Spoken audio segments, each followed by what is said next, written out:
Surprise, and surprise one more time. A new challenger has entered the podcast arena. Tessa, how's it feel? Ching, ching, ching. There ain't room in this podcast for the two of us. Oh, I wasn't sure whether you were like a knight or but you're some kind of Wild West gunslinging hero. We have to have a showdown at high noon. Yes. We got to slap leather. Wait, what? Quick and the Dead. You got to do a lot of zoom ins. I get to be Sharon Stone though. You had me at high noon. Yeah. That's cool. That's pretty much my only It's like rule. 420, yeah? I think so. You have to have your showdown at high noon, Yeah, right? of course. So welcome back, everybody, to the Rage Select Podcast. Here at Rage Select, I'm Jeff. I'm Tessa. And, Tessa, welcome. Yeah. What took you so long?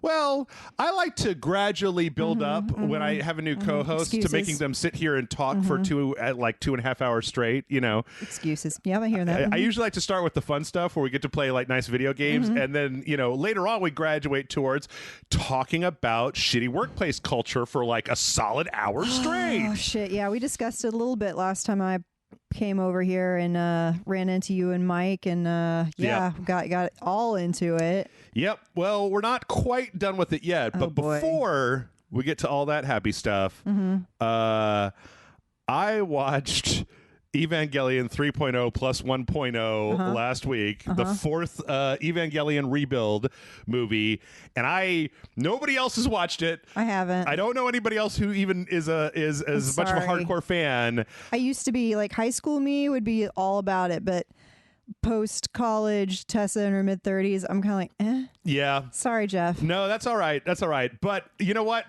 I have to talk about it for at least 5 or 10 minutes. I at least know the franchise and at least all the way up through the series in the first movie. So yeah. Well, this basically, in 2007, they started the Rebuild Project, which was a series of 4 movies that were supposed to retell the entire thing, but then change it like later on as a condensed way for people to get into it. Unfortunately, Hideaki Anno being Hideaki Anno. Gonna Hideaki Anno. Like, I've read a few articles to this effect, and I don't know if it's, I don't have any idea what it would be like to watch this without having watched the entire series first, because I don't know.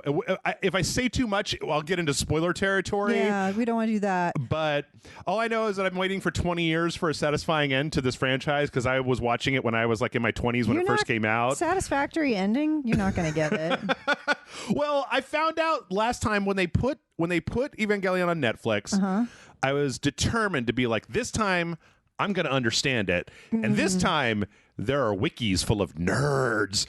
And I did. I finally found out that Hideaki Anno has like not put pivotal information into his show on purpose that is required to understand what the fuck is going on in his show. And I was really hoping that they were going to put that information in the movies, and they did not. I think we've had this conversation, Jeff. You're very passionate about this topic. I am. So it's almost like I wish that I don't want to like review it because that's stupid, but I always feel like if you are the sort of person, I mean, you could review it, Jeff. Screw it. Do your own little Patreon review thing. Go for it. Nah. Well, actually, I told Chris, he runs a movie review website. I told Chris that if he wants, I will sit down and talk about it until somebody physically stops me if he wants some hashtag content. But I'm not sure if that's going to happen. But I feel like, okay, if you watch a show or a movie or an anime or whatever, I watch whatever's all the time. And like you just like the awesome lights and the like robot fights and like flashing colors and stuff is exploding. Sure. I feel like you'll totally enjoy it. Yeah. If you're like one of those people who watches a thing and like you realize that there's something going on, but you don't have all the information and you're more than willing to just like really, really dig in and like really get into it, become like an obsessive, crazy person, I feel like you'd like it. But if you're just like expecting it to be a thing that answers all the questions inside of its own framework, do not watch this franchise. You will be nothing but dissatisfied at the end and may turn into a raving lunatic like me. So I was perfectly fine with it because one, I liked symbolism. Two, I assumed some of the things were just lost in translation because I lived in West Virginia and had some shitty bootlegs and various things. I figured just the translation was not great, maybe that something was lost. And I rewatched a bunch of it in college. I was like, nope, it's just this is what it is. So yeah, I feel you on that. I enjoyed it, but I just assumed something was lost there. It all makes perfect sense. If there's just like one piece of information that if I was to say it, the whole thing makes sense. But without saying it, it's not the sort of thing that you would ever intuit on your own. It would be like, oh, right. You know that old trope when somebody puts asparagus in water and then that means that their mom is going to die? And you'd be like, no, I don't know that. Because it's like, it's the whole basis of the conflict is this thing that you would never intuit on your own, that you would never be able to figure out just from context clues. And I'm like, Otto, just have somebody say it for 5 minutes, please. Just fucking say it. He's like, no exposition for you, Jeff, or anyone. Well, none. The exposition is in a PlayStation 2 game that was never released in America. Of course. What is this, Kingdom Hearts? It's that bad. But it is actually, I mean, it's a visual feast. It's amazing. And all four of the Rebuild movies are on Amazon Prime, and you don't have to pay for them. So it's like, if you want to give it a shot, I think I might. I told my dad, because he's been watching a little bit of anime, but he'd get sick of stuff real fast. I'm just like, you can always start watching it and then just be like, nah, and turn it off like halfway through the first movie. Your and dad be like, watches anime? My dad watches zero anime. difficult. He is not into cartoon things. My dad got really hard up during the pandemic for new entertainment. Wow. Did he watch everything? No, he watched Demon Slayer, which is the best shonen anime this side of My Hero Academia. Okay. And then I started like throwing him all the other stuff. I was like, what about My Hero Academia? What about Full Metal Alchemist? And he was just like, nope. I already watched the one, and like these are just kind of all different versions of that one. And it was like, well, you're not wrong. I was going to lean back into my Eric Andre's like, why would you say something so divisive yet so true? Yeah. Or controversial yet so true. It's the yeah. So I don't know. I told him, I was like, you could try it. I mean, you know, this is one of those ones where the anime nerds will definitely be like, well, you have to watch the whole 26 episode original series and then like the 2.5 hour movie that doesn't make any sense. And then you won't understand the 4 feature length movies properly. Then you could go to the wiki and start reading all of the translations of the PlayStation 2 game that came out only in Japan. And then you can go back and rewatch the entire thing. I'm starting to really see a through line in your brain as far as you being a completionist with things. I'm not. It's just, the thing is that I watched this show when I was a 20-year-old and it got to the end and I was like, what? And then the movie came out and I was like, oh, finally they're going to explain what happened. And I watched it, and for years I would watch it over and over again, and I'd be like, I got it. I'm on board. I understand what you're saying. I get what you're doing. And about 45 minutes in, I'd be like, and I have no idea what the fuck is going on. And oh, look, this giant lady is just grown out of the earth. Everybody's turning into Sunny Delight, and I don't understand why even a little bit. So it's like trying to catch smoke with your hands. It is. It very much is. Tessa, what have you been up to recently? Oh God. You been watching anything cool, play anything cool, do anything cool? Yeah, I actually just finished up playing that game that we were going to discuss later, Boyfriend Dungeon. Oh, really? Yeah. Okay. I played all the way through. It was a lot of fun. Anyways, we'll talk about it later. Actually, no, I want to know beforehand, just like before we get to all of the razzmatazz on the internet, like, was it a good game? It didn't seem like, for me, I'm not the biggest fan of the visual novel dating simulator. Oh, and then the action part was just not like super involved, and so I mean the dungeon crawling wasn't super difficult, really. I mean the difficulty level would go up, but I just feel like the mechanics of it didn't really change up enough to where I could see where you and other people might be bored by it. But I am a fan of the dating sim. I played some ridiculous dating and various erotica sim games in college just for shits and giggles. So this one that had fun characters, they were diverse, and I feel like there was a lot of representation. I feel like they could have had some more like heavier set female characters though. They didn't really have that going on. I felt like they had heavier dudes but not chicks, which was kind of a bummer From the screenshots. As far as the body types go. But as far as like gender expression and sexuality, it definitely had a decent range of representation. So. Okay. I'm actually interested because from the screenshots, it seemed to me like there were only like 5 or 6 main characters in the game. I don't know if that's just because I'm not seeing stuff in the screenshots, but it seemed like the cast was not incredibly big. It wasn't huge, but I think it was definitely more than 5. Okay. You had a fair few to choose from, but I think when I was like Googling it and looking up images and stuff, there's one character on there, Sunder. He is the tall, no shirt, abs. He wears like a leather jacket, no undershirt, long dark hair, and anyways, he's very obviously based off of Billy Wirth from Lost Boys. Okay, like. I can send you like side by side pictures. And I was like, yeah, somebody was a Billy Wirth fan. Okay, all right. He was the dark haired vampire dude, part of that entourage. Anyways, cool. I think he died. He was the vampire that died death by stereo. I think it's been so long since I've seen The Lost Boys. I don't know if it's still in my brain anymore. It might have been overwritten by the number of times that I watched Evangelion and just like just got pushed out of my brain. Just fell out. That's totally fine. Yeah. Well, I think I was just going to talk about this anime Star Wars, but I don't know. We got so much news. I feel like we should just get into the news. Unless, I don't know, you seem really disappointed that we're not going to talk about anime Star Wars. Yeah, I was like, but anime Star Wars. No, you go ahead. Like, launch into your...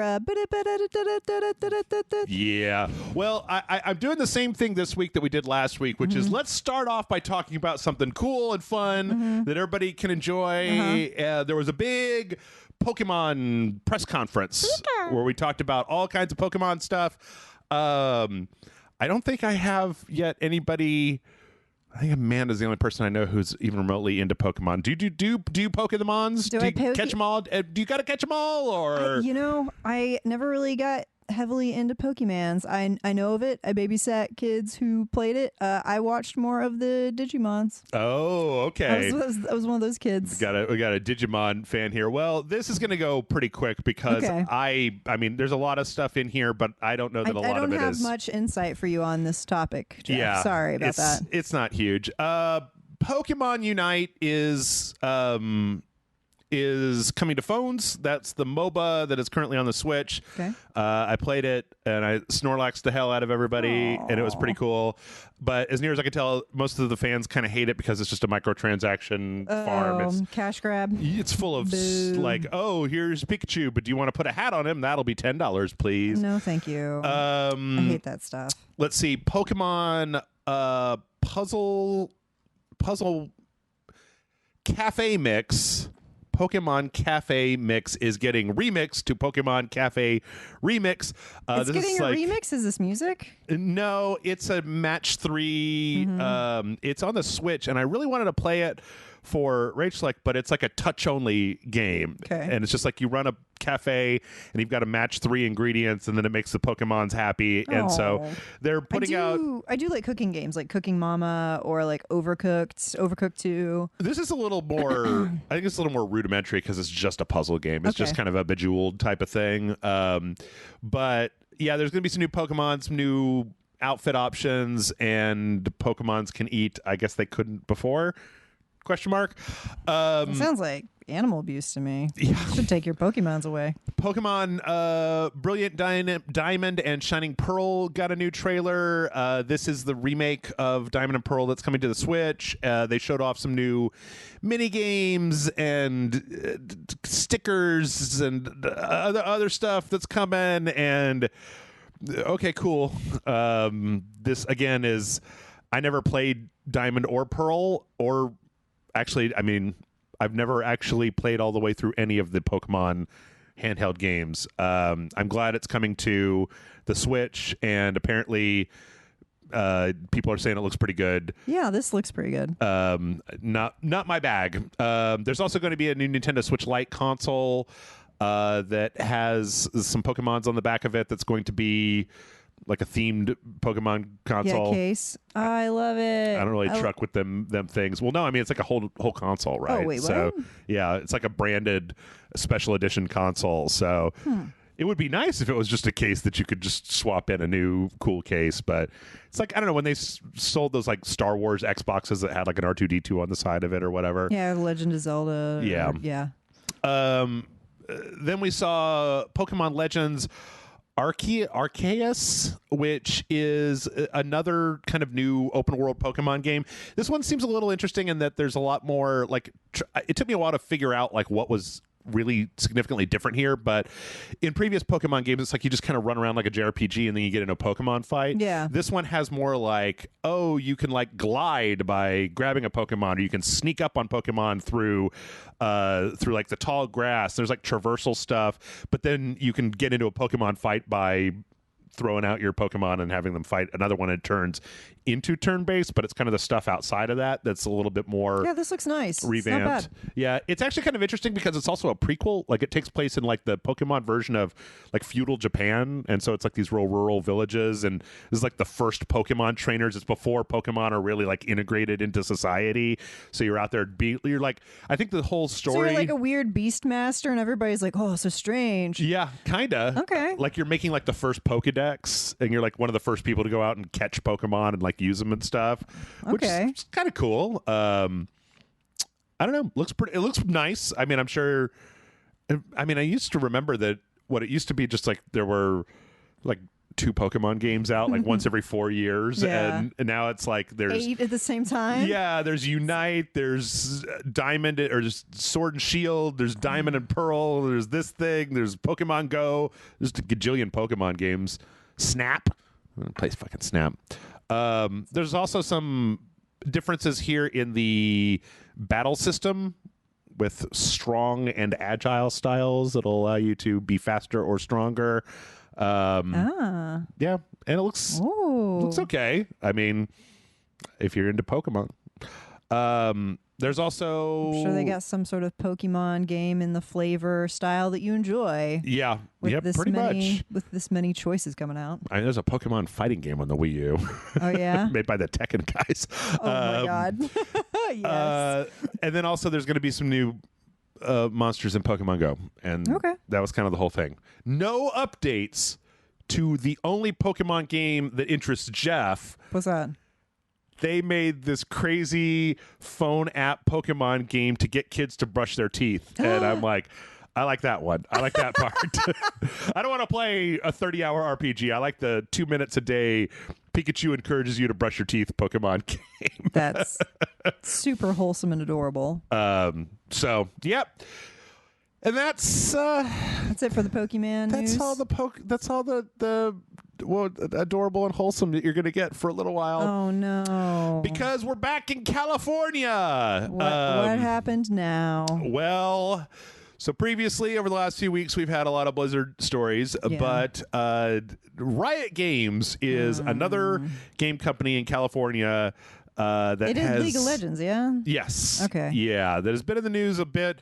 There was a whole bad story in 2019 of a bunch of women just like leaving that place and have like some kind of settlement and NDAs and like we all left. I love how people are always like, there should be more women in tech and games and da-da-da. And I was like, yeah, we try, and then we leave because things get shitty. Yeah. Well, then why aren't they, if they want to be more in there, you guys have to apply for it. Anyway, sorry. No. I 100% agree. This was actually really interesting because it was this week we got another, essentially the California Department of Fair Employment and Housing has been on a roll because they came out and basically said like, they put out a statement that said, hey, just FYI, like if a settlement with a company has you sign an NDA that says you can't talk about like why you left the company or whatever, that does not apply to like government investigations into that Sexual company. harassment. Like, and if a company tells you that it does, that is illegal. And like you and like they are encouraging people to be like, come tell us. We apparently the California Department of Housing and Employment is really basically on a roll here to be like, nope, we do not want this shit here. Because apparently they've been trying to get information out of Riot Games about this whole situation. Riot Games apparently been dragging their feet on providing information or just flat out saying like, oh, we don't keep those sorts of records. And it's like, oh, okay. All right. Sure you don't. We just sweep them under the rug. That's where they are. Look under the rug for those records. Yeah. So, but for all, okay. I mean, like from everything that I've heard, Riot Games sounds like a real bro fest. Like it sounds like a bunch of backslapping League of Legends dudes that just like have themselves a great old party. Like it doesn't seem to me to be like a few weeks back there was a story about how the guy that made Gone Home had to like step away from that company because over like the last 10 years like 15 women have quit because apparently he's like this guy micromanaging piece of shit who he didn't do anything like he didn't do anything that was like specifically what he was a shitty micromanager who didn't listen to anything a woman said and then like hovered over them and made them, you know, so just he's like a constantly misogynistic micromanager, but he didn't sexually harass them, is what you're saying? Yes, exactly, Gotcha. exactly. This though I think is good. I mean, I have really, really strong feelings about the idea that companies can just like I hate NDAs. Yeah. I hate them so much. Like, I guess I realize in some cases why they exist. And like at their core, like the concept of an NDA is not necessarily something that I'm 100% against. It's just that like it's like they've pushed it so far that, you know, if somebody, you know, is acting inappropriate and you're going to take them to court, there's a settlement, and they said they're going to pay, I still think you should be able to be like, hey, that guy's a fucking scumbag. Yeah, like, yeah, an NDA should be about, like, company products. Like, you can't say, like, how the sausage is made, right, as it were. Now, as far as, like, your interpersonal or your, you know, sort of, like, interactions with other coworkers and how your bosses behave and just how generally things are run, as long as it's not proprietarial, then, you know, you should be able to say, like, yeah, that person's shitty. Yeah. You know? Like, I agree. I mean, it's just trading cash for, like, never having to actually address a thing. That's hush money. That's not like an NDA. That's hush money. Yeah. So I'm Except glad. no money. I'm glad that this is happening. I'm glad that they're going after Riot Games. I mean, I don't know. I keep going back to kind of thinking about that. Like, we have a story in here, the next story actually, that's about Crunch, and I was thinking about Crunch in the I love that bar. The whole chocolate Crunch bar. I love it. Oh no, this is the bad one. Oh, bad Crunch. This is the bad Crunch. The bad Crunch. About the idea that it's just like, well, if it turns out that like my favorite, if a company that makes a game that I really like. If IO Interactive, the people that make Hitman, if it turns out that they're just like incredibly shitty to every woman employee that they have, and if like the process of fixing that destroys that company, I'm okay with that. Good. I don't want people to have to suffer for my video games. Yeah, for sure. It's like you're against, you know, sweatshops, you know, for your clothes or for any sort of product. It's like, as long as if you're able to vote with your dollar and know what it's going towards, then by all intents and purposes, like, you should be able to do that. You should be able to be like, you know what, I don't want my money going to that anymore. And if that place is that shitty and they fall because of it, then they shouldn't have been like that. Yeah. I mean, so far, like, this whole conversation has been really easy for me because, like, I don't play League of Legends. And it's like, well, what does Activision Blizzard have coming out this year? Well, there's a new Call of Duty game we're going to talk about. Okay. There's Diablo 2 remaster. And it's like, well, there's also a whole other industry full of video games. Like, I know there's a big ones, but at this point, like, Rage Select isn't chasing the clout. I'm not chasing like the trending on Twitter video game. So I keep saying to myself, like, I just not play it. Yeah. Like, just I don't need to play Diablo 2 again, and I don't need to play Call of Duty. But then the thing is that for me, it's not like, I haven't been put to the hard test yet, right? Yeah. It's not like it turns out that the squad that made Kerbal Space Program was just this horrible place to work, This and game everybody you was like to shitty. play. Right. Your allegiances haven't been tested. Your morals Yes. haven't been So put it's into really question. so it's really easy for me. It's like the Chick-fil-A thing I brought up, where people are like, oh, I'm so torn because I love Chick-fil-A so much, but I hate them as a company. And I'm like, well, I hate Chick-fil-A, so it's real easy for me to remain morally pure because I was never fucking going to that place in the first place. So I know. There's a whole thread on my Facebook wall that devolved, and yeah, it was a whole debacle. But anyways, someone I know ended up being really weird and kind of leaping from me choosing not to support this to, basically society falling because I made that decision. It's kind of ridiculous. yeah. And I'm just like, why are you sticking up for the CEO of this company that Of a fried chicken restaurant, for God's sake. yeah, it's just fried chicken. There's more fried chicken places. For sure. So anyways, yeah, I get you. And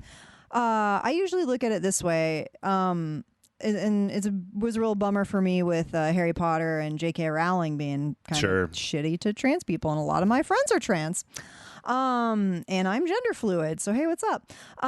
So, yeah, I generally I just don't give her my money anymore. I don't buy any officially licensed Harry Potter goods. If I'm going to get the books or the movies or anything, I'll get from half price books, or I'll get like fan made stuff. I'll get like, I'm just not giving any officially licensed Harry Potter stuff my money. That's actually a really interesting point, though. I haven't brought that up through the entire thing. Like, the used game market is very profitable. So, like, if you do not want to give Activision your money, you could buy a secondhand copy of the new Call of Duty. Yep. And guilt-free game. You can give it to GameStop. I don't know if that's I mean, I don't know. GameStop is not the best, but anyway. Well, speaking of Activision Blizzard, there was another kind of this was really interesting. This was we talked a little bit on the show last week about how there was kind of this statement that was put out from some of the workers at Activision Blizzard about how bad like QA was at Activision Blizzard.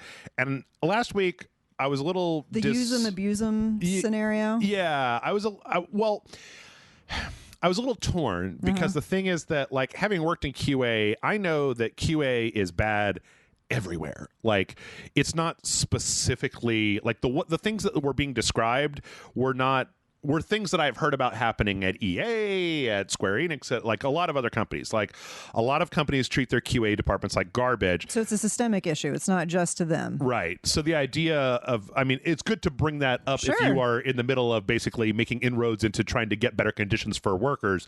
But I did kind of want to... Union! I agree. But this week we had some information that came out that was kind of talking about how, like, it's not just Blizzard. They were talking about QA and customer service people in Activision. And specifically...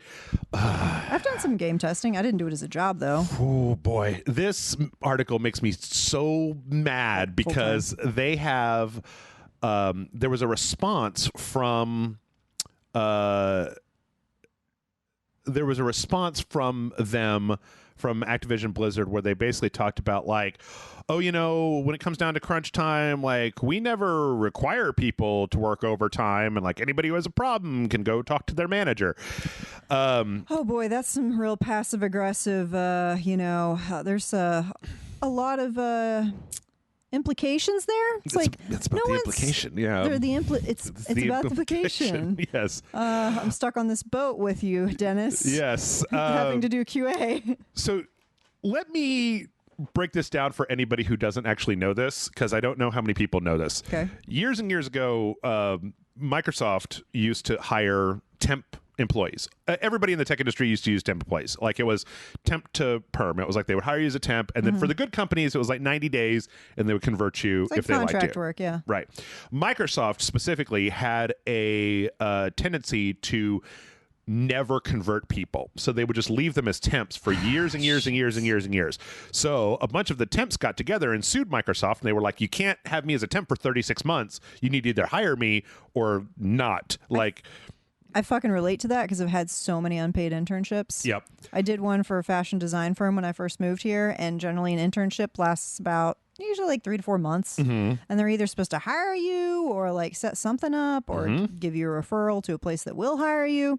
So I feel that. Continue. Sorry. So what do you think Microsoft's response was? Was it A, they hired on all the people, said my bad, and moved on with their life, or B, created a brand new paradigm that hurts workers across the tech industry to this day? Oh boy. Well, Jeff, given the timeline that we live in, probably B or C, another version that's shittier than that. It was both B and C. Oh, great. Crazy. So basically the way that it works a lot of times in the tech industry, or I don't even know how it works today because, I've been doing this for 8 years, but the way that it used to work, and from this article, the way that it still works is that companies will hire you for 12 months as a contractor, and then you will be essentially laid off. Oh. But because you weren't fired for cause or anything, you can usually collect unemployment. And the thing is that they require that you not work there for 90 days. And then a lot of times, if you are a good worker, they will just hire you back after that 90 days. Sure. Now that's nice that they don't just lose you, abuse you, and then lose you. But on the other hand, it means that you're 12 months, 3 months off, 12 months, 3 months off. This can go on forever because it means that they never get into a situation where they've hired somebody on for years as a temp. But what this also means is that if your manager says, hey, you don't have to work overtime, but we're all going to come in on Friday and get this thing knocked out. We're going to notice if you're not here. And then your 12 months is up. Maybe at the end of your 90 days, they don't bring you back because you didn't work overtime that one time. It's not a guarantee that you're going to be brought back after 90 days. Yes, exactly. It is the implication. The implication. That's what I figured. You're like, we're all going to. You don't have to, but we all are. Yeah, I get you. And it's one of those things that's been around for so long. This was something that happened when I was working in the tech industry, in my 20s. Yeah. I am 40 now. So this is ingrained. It's just assumed that this is okay to do. And so I hate every time that this shit comes up. They were talking here about people that worked 7 days a week for 28 days straight, 12 hours a day, crunching on Modern Warfare.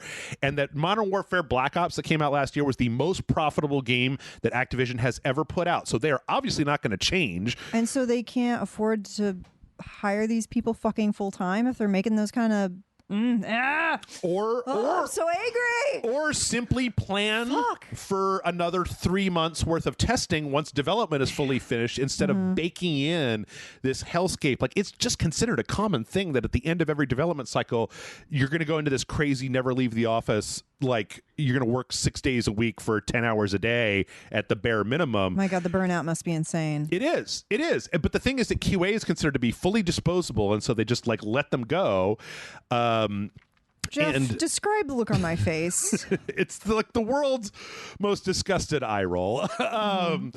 And this particular article, I highly recommend everybody go to Polygon and read this article. This article also goes into similar stories from customer service, who basically gets to bear the brunt of bad will from people, which, regardless of whether you take it personally or not, people saying that they wish you should die, they think you should die because of World of Warcraft. Yeah, that's an emotional toll. I mean, even if you're like a duck and that water just slicks right off your back, it's still going to accumulate on your psyche and wear you down. Yep. That is an emotional labor there. Jesus. So the idea that this incredibly profitable company is just engaged in the skinniest of skinflint labor practices to try to just, hey, if you can't hack it. Well, because what they want, God, I hate it so much. What they want is in that 12 months, I didn't get, when I actually worked for Microsoft at one point, and I worked there for 12 months, and then I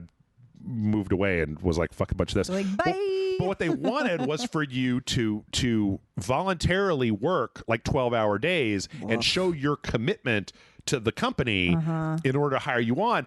It's like a fucking cyberpunk zaibatsu, right? You have to That's a terrible power dynamic. That is a total ugh. Yeah. I can't handle that. That's terrible. So The abuse of power to like the nth degree. yeah, I don't believe this is anything new. No. And again, I think that this is mostly being brought up because of the stuff that's happening at Activision Blizzard shining a light. And they're just like, hey, put this in that light. Hey, this thing that we've been yelling about for years, look at this stew. And everybody's like, oh, my God. It's like, yeah, I know, right? Yeah, we're like, yes, let's get this out there so people know.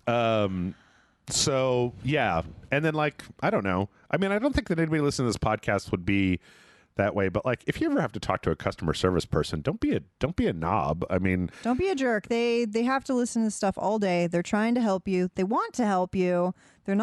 They're obviously there to help you. Yeah. So just don't be a dick. I mean, like, take a minute before you call them. If you're frustrated, like, count to 10, do some breathing exercises, and then focus on, okay, what do I need to, like, say to this person to help them help me? Yes. Yep. Unfortunately, we're not past the horrible work conditions. Actually, this whole podcast is a horrible work condition. I mean, not... Jeff brought me in last second. I'm having to do overtime. Hey, I didn't say you had to do overtime. Save me. No, I didn't say you had to do overtime. I said you could do overtime. You just dangled a Star Wars animated anthology in front of my face. But we got to talk about this shitty stuff first, Tessa. So we also had a story this week where apparently Ubisoft Singapore is under investigation. Oh, jeez. This is from what did they do? The Straits Times, the tripartite, I think, I don't know, Alliance for Fair and Progressive Employment Practices in Singapore has received anonymous complaints from staff about sexual harassment, workplace misconduct, because that's in the news right now. Also, Ubisoft fucking sucks, and they have a real history of this nonsense. Yeah, it's the thing where, like, you work in a tight crew with people in tech or on a game. Like you said, these people are working insane hours, and I'm sure afterwards they're partying and drinking. And it's like, behave yourself. Like, just because your coworkers and you are buddy doesn't mean you can make those inappropriate sexual jokes. Just don't do them. Well, don't do that shit. Just be cool. This has there's a couple of things. First off, sure. Ubisoft. I didn't really know this, but I mean, like, Ubisoft, apparently the whole company is like family owned. So the Guillemot family, like, is the top tier in most of, like, the studio heads and stuff. And so a lot of the kind of untouchable people in there are people who wouldn't get fired because they're literally related to the company owner. But this is actually interesting, though, because the thing is that this studio has been making a pirate multiplayer game called Skull and Bones for like 10 years now. Okay. And the reason that it hasn't been canceled, which there was an article a few months back about this, with a bunch of studio insiders that were like, if this was any other company, this would have been canceled forever ago. But, like, they signed a deal with the government of Singapore to put out X number of games developed at this game studio in Singapore, and in return, they didn't have to pay taxes on the studio in Singapore. So if they cancel the game, then they do have to pay taxes and back taxes, like, on the studio in Singapore. Okay. So if this goes bad and crashes this studio, it could mean a huge financial, more than already. Apparently, this game's had millions sunk into it already, but it could mean more than that if it fucks up Ubisoft's deal with the government on these tax breaks. So wait, just for that company or Ubisoft? Well, this is one studio. This is like an arm of Ubisoft. Okay. So if it got dissolved, though, I'm sure that the financial repercussions would head back towards Ubisoft. Yeah. But yeah, this comes on the heels of a lot of Ubisoft employees saying, like, last year this shit all came out, and they said they did the lip service. We're gonna clean it up. We're gonna do this. We're gonna do better. And everybody's like, they haven't done anything. They fired a couple of sacred cow, or they bought a couple of sacrificial lambs, and they were like, there you go, and done. Some were some of the perpetrators, the family members of the owners, or something. There was I don't think that any of the Guillemots got pulled out, but, like, some of the people that have been there for a long time. There was 3. One of them was this Serge Hascoët guy. who apparently has been the guy that's making all the Ubisoft games bad for years because he wanted every single one of them to be like an open world experience for the player. But I don't know. He's that guy at the meeting pitching ideas, and they're like, everybody's like, "Oh boy, here it comes." Apparently, he was just straight up in charge of basically walking in and being like, "This is the sort of game we're going to make," and like, I don't care what kind of game anybody wants to make. We're going to make every single Ubisoft game the same fucking Ubisoft game, and it's like, this is why I don't play your games anymore, Ubisoft. Diversify, Son of a bitch, and quit being jerks. All right, next up, time to talk about Boyfriend Dungeon. Yay, Boyfriend Dungeon. Wait, no, this is bad news? Oh, yes. Oh, no. So, Boyfriend Dungeon is in the middle of a big old scandalous scandal. And I'm glad that you played it, and I'm glad that you don't actually know what I'm about to say. I actually did read up on it. Okay. I was doing it, oh, no, but I know. Yeah, just go ahead and do your spiel. So, Boyfriend Dungeon starts with a content warning talking about how there's darker topics and some stalking elements and things like that. So we've got kind of like two directions to go here. The first direction is that a lot of people were like, this content warning was not strong enough for, like, I thought that this was just going to be like a theme that was there, but it turns out to be a major part of the story. And if I'd known that it was that integral to the story, I wouldn't have played this. I feel like a content or trigger warning is there to tell you, hey, this has this in it.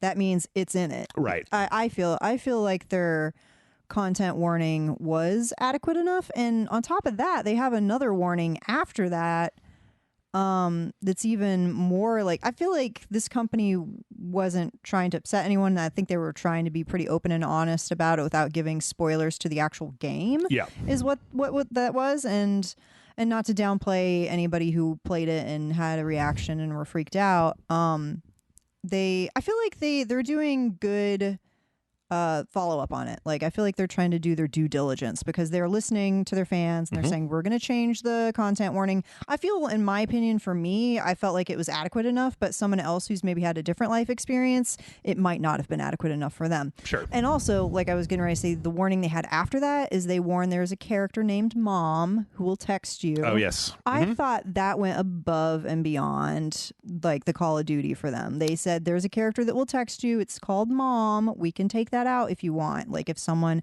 has a strenuous relationship with their mother, maybe he's never met their mother, maybe their mother died.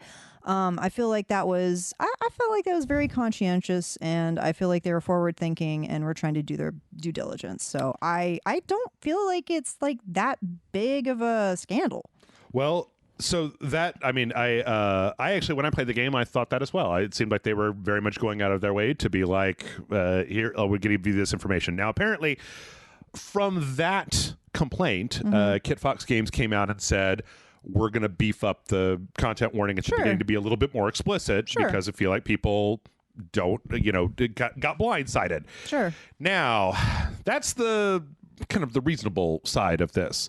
But there's a second side of this which I disagree intensely with. And that is that a lot of people are basically, there's been a kind of discourse going on Twitter that like, that's not enough. That content should be entirely optional, because if that content exists in the game, I can't play the game. So this is an accessibility issue to my life experience that needs to be fully excised from this game. I feel like at that point you're asking them to completely change the game for you, and in that situation, if it's something that's not up your alley, then don't play it.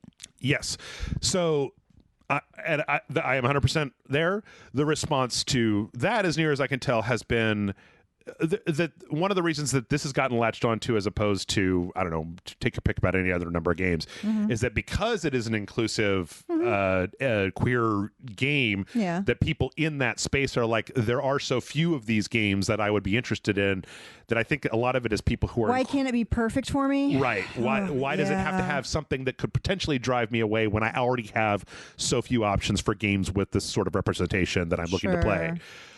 So I mean, I get that argument a little bit. Yeah. But on the other hand, it's like, it's like this is a piece of art made by a person. Their intent matters, right? So if they decided that this was part of the story they wanted to tell, I'm not a really big fan of audiences dictating the story to the artist, kind of in any way, shape, or form. I mean, it's also, I mean, I kind of get what they're saying. It's like, why can't we have something that's queer and wholesome? Because there's this whole trope, even like in horror movies, that anytime you have a queer character, they end up dying. Or kill your gays, right? Yeah, kill your gays, yeah. And then in this, we have like a dating sim that we end up having a guy creeping on us and kind of stalking us. And that's kind of scary. Like, that isn't a lighthearted dating sim. So I guess, they might want to add a content warning to be like, hey, this isn't, your standard lighthearted dating sim, I guess. But I guess I could see, the queer community being like, can't we just have something wholesome, I guess, maybe? But yeah, all right, fine. Well, I see, I don't know. The thing for me is that it's, I mean, and I have an entirely separate perspective. I'm, because I'm a straight white guy, so 90% of video games are for me, right? Sure. Like, no, but I don't have to search around for main characters that look a lot like a white dude with a beard. Like, this is not a problem for me. Yeah. But I just feel it's very difficult with the demand that somebody who made a thing change the thing for a subset of the audience that wants something different. Yeah. Because it's possible that by changing that, you might turn off a certain number of people that are into more darker themes. I guess you could make it optional, but then you're talking about what you're going to make, like, you can turn this on or turn it off, and how explicit, I don't know. The subplots, the amount of accessibility, it's really kind of like... It's also a lot of work for the developer. Yeah, like, it's a lot of work for the developer to kind of get all the way down into the nitty gritty as far as like making sure that all the plot lines will make sense and the dialogue makes sense, and from all the descriptions, it sounds like they would have to really rewrite a big chunk of the game in order to do that. It's not something that could just be lifted out. Like, yeah, I mean, I feel like this company, they might make another game that's more for that subset at some point, and maybe not like condemning them for this project. I enjoyed it. I thought it was fun. I like horror movies. I am also queer, so I'm just like, I liked it. So I don't know. Okay. There's an interesting article on Kotaku that I feel like plays into this. It's funny that this came up this week because there's also an hour and 45-minute video that I watched on the YouTubes about shippers and antis. I've never gotten into this before. Yeah. I know a little bit about it. Yeah. The pro and anti-ship communities. Yeah. This actually is interesting because this is an article on Kotaku called "Boyfriend Dungeon is being subjected to Tumblr's messiest death throes," and it posits that, like, as Tumblr slowly dies, that the fandom communities on Tumblr are moving into Twitter. And so the reason that you ended up with this very impassioned discourse happening on Twitter over this indie game that came out a week ago was because the Tumblr communities are moving into a different subsection of the internet. And they can read fanfics or whatever they want by plugging in a hashtag and tailor it to what they want. And now here's this thing that isn't exactly what they want. Yeah. I get you.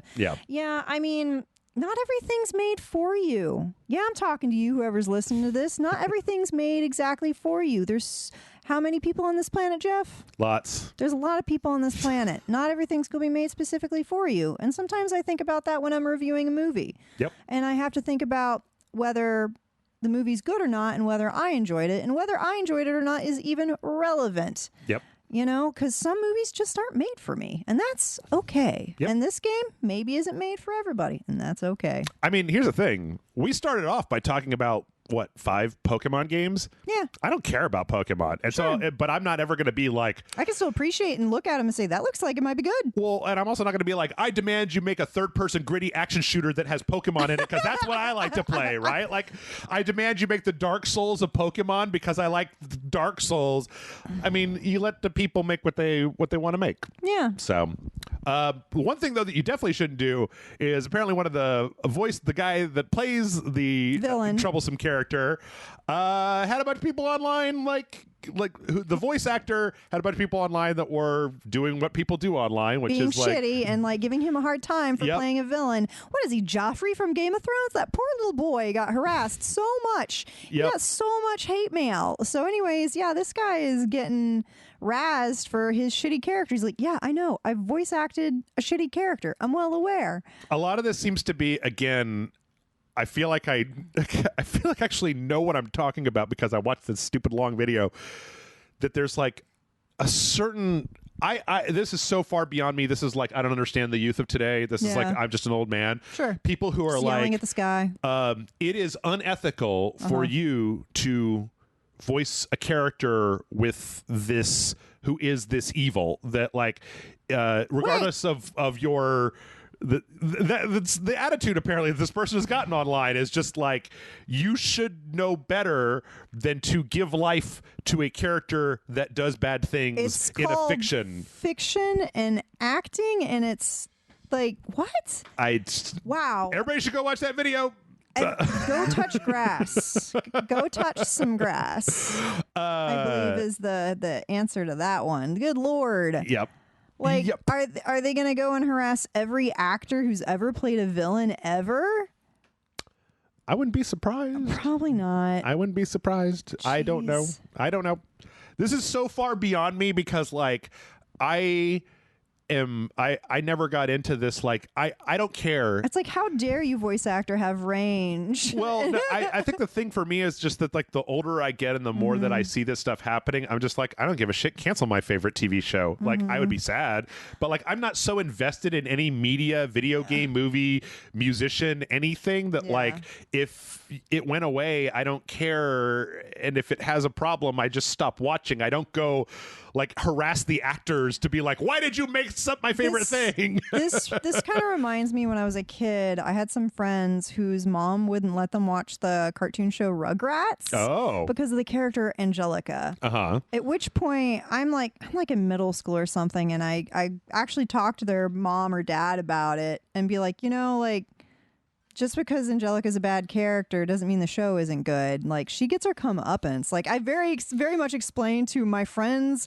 parents, to the kids who are like the same age as me, explained to their parents why that character, there's a moral story at the end of it, and she never gets her way at the end. She always gets like punished or whatever. Or she learns a lesson or something. Like, she's basically a proxy for ill behaving children, to see like, here's what you should learn from this. Anyways. I feel like that those parents were kind of in the same mindset of like, how dare you have a bad character, and my kids can't watch this because they'll model of themselves after that character. I'm like, no. Yep. Yep. Not a fan. All right, moving on. We had another this is a very interesting story. There is a game, a solo indie. Okay, there's a solo indie developer named Jake Friend that is making a wizard adventure game called Scrabdackle. It looks fun. That was kickstarted, I believe, for what was it, like $40K or something like that. $35K, something along those lines. And apparently was approached by a publisher that wanted to give him a $500,000 advance Totally no strings attached, I'm sure, Jeff. to publish the game. I'm sure it's totally on the level. Somebody read this Twitter thread.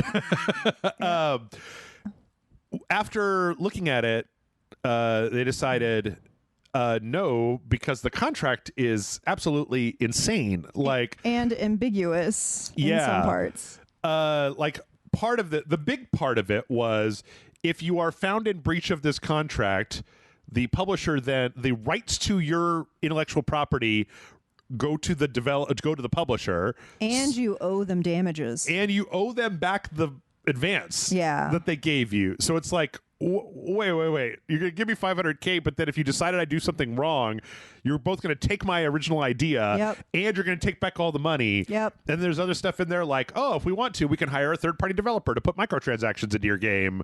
And it's like, oh no. And it kind of it kind of sparked this whole conversation about how apparently a lot of indie developers get fleeced by these contracts. Yeah. There was one person, it was like a contract lawyer or somebody, who said it's more common to see, like, in breach of contract that you either give up the IP or you give up the cash advance, but both is not a thing that you normally will see. That's egregious. Normally, giving up the IP pays for anything that, I mean, in that case, the advance purchased the IP for the company. Part of it also was about the amount of money the game had to make before any money went back to the person who made it, right? Yeah. The whole thing was just kind of, it was funny because apparently then this developer asked the company, like, hey, can we no, and they were like, what? No, this is crazy. Oh no, how no, what, this is so weird, why would you? Oh no, the publisher offering all that money played dumb to how bad that deal was. Sure, whatever, buddy, you know exactly what the fuck you're doing. That's exactly what Jonathan Blow said. That's some bullshit. Yep. I like the fact that Devolver Digital, my favorite publisher of all time, whose shirt I just got downstairs in my house, basically put out this statement saying publishing contracts have dozens of variables involved, and a developer should rightfully decline points and clauses that make them feel uncomfortable or taken advantage of in what should be an equitable relationship with their partner, publisher, investor, or otherwise. So read the contract. I don't know. I was talking about this a few weeks back about employment contracts that make you non-disclosure, non-compete, forced arbitration, that kind of stuff. Like, goddamn, will they ever attempt to fleece you with a contract? Yeah, read the fine print always. Yeah, always. Let's see. Get a lawyer, get representation, have somebody look over it. Don't get blindsided by the scads and scads of money they're offering you. There's usually a catch. Yep. And if you don't, I mean, I don't know. This is one of those things where like, I would like to say, you know, if you're, when I was going to become an animator for the first time in my life, I signed a contract that had a 3-year non-compete clause in it if I ever left the company. And I wasn't entirely sure when I left the company and started doing the exact same thing here at Rage Select Incorporated, whether that non-compete would apply to what I was doing here or not. And in fact, I lived in a small amount of terror until I realized that the company really didn't give a shit what I did. As long as you weren't making money or taking away from them, they don't care. Kind of as long as I wasn't using any of the previous stuff that I had done that they paid me for, as long as I was making my own stuff. But in a lot of ways, it was like I had to do the mental calculus of, like, if I push back on this contract, that could blow the whole deal. And then I go back to fixing computers for a living, which I hate doing, as opposed to becoming an animator for this cool website, you know. But so I don't know.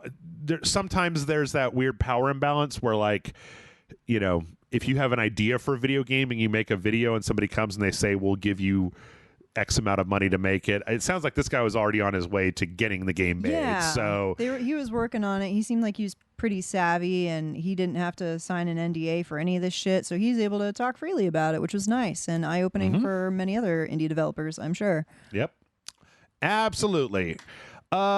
Speaking of royalties, People Can Fly. Poor People Can Fly. I love People Can Fly so much. They made Bulletstorm, one of my favorite video games of all time, and they've been stuck in development hell ever since. They were forced to make a whole bunch of Gears of War games, and then they made this game called Outriders that I thought was okay for Square Enix, and apparently I haven't played that one. They haven't been paid. Oh, imagine that. So apparently Outriders had 3.5 million people playing during its first month. Sounds good. The contract that People Can Fly signed with Square Enix said that they would start getting checks after all of the, like, publishing, distribution, advertising costs had been recouped by Square Enix. And how good are they at communicating that amount and how much? Here's and kind of like a estimated timeline on that. I'm sure Square Enix was really open with them about that. Yeah. Well, yeah, it's the most interesting thing about this story is that apparently this entire ass game company with like people in it and like lawyers and like fucking accountants and shit has absolutely no idea what's going on. They're just like, well, nobody's sent us a check yet, and it's like, shouldn't you guys have like a should you have like an app that has like a number and you can watch it go up, or you can like get a spreadsheet and somebody updates it every quarter based on the number of like not if they're not letting them be privy to that information. I guess not. I mean, I guess this is one of those things where it's like, but then, God damn, does Square Enix suck as a publisher? They have screwed over numerous games. Like, if it's not an actual Square Enix game, because a lot of people forget that Square Enix actually publishes games, they made IO Interactive take Hitman 2016 and break it into episodic chunks that came out once every 3 months instead of just putting out a full game. That resulted in lower sales, which then Square Enix was like, oh, that didn't make enough money, and they literally cut that studio loose, and they were just like, get the fuck out of here. Tomb Raider 2015 or whenever that came out, they expected that game to sell like Call of Duty. They expected it to sell in numbers that no Tomb Raider game had ever sold, and when it didn't, they were like, oh, I guess we can't pay you guys, huh? Well, no, they literally, like, the CEO took a pay cut and like disgraced himself to the shareholders. Oh, wow. Like, Square Enix has been terrible. They ran the Just Cause franchise like directly into the ground. Just Cause 3 had a thing where it had to be online all the time, and then every time you did a thing in the game, like anytime you did anything in the game, it would compare your time, your bullets, your kill count to your friends list, and then like show you like, hey, you just killed 40 guys, but your friend Tessa killed 45 guys. Damn straight. And like, you couldn't turn it off, and it made the game choppy because it kept having to go to a server and check on the number of guys that Tessa has shot in case you just killed another 3 guys, and now I'm behind again. And it was like, how did you fuck this up? This is a game about strapping rockets to the back of cars and then driving them over the side of a cliff and opening up a parachute, machine gunning a whole bunch of people, and you made it not fun with your constant bullshit. Square Enix, with your constant competitive comparisons. It sucks. So I'm not surprised that Square Enix is. I hate Square Enix. I really do. Like, I think they kind of suck. Like, the thing is that I've had to come to that conclusion by the fact that, like, when I was a kid during the PlayStation era, it was like, oh my God, Squaresoft can do no wrong. I love all their games. I can't wait to play The Bouncer and fucking Einhander and any of the crazy games that they put out. And now it's just like, nope, I don't want to play Final Fantasy VII or Final Fantasy 14. Good. And you won't put the remasters of Final Fantasy 1, 2, and 3 out on consoles. You put out these brand new pixel remasters where they're not fucked up. They're just like just the first 3 games, and you won't put them on consoles. They're on phones and on Steam. And it's like, what are you doing? What are you doing? What are you doing? They also fucked up Deus Ex. They made Deus Ex Mankind Divided. They forced them into a cliffhanger ending, and they forced them to split that into 2 games. And then when the first game didn't sell enough, they canceled the sequel. So that story just fucking falls off a cliff, is never resolved, and boo. I say boo. Boo. Also, just the Avengers video game. Oh, yeah. How is it this bad? Like... Anyway, I can go on like this for a while. We should probably take a break because I'm going to end up talking about Square Enix for like a good 20 minutes. Jeff is so angry, he was shaking a little bit. He was in a fervor. We'll be right back. I'm going to go fervor. I'm going to fervor some more.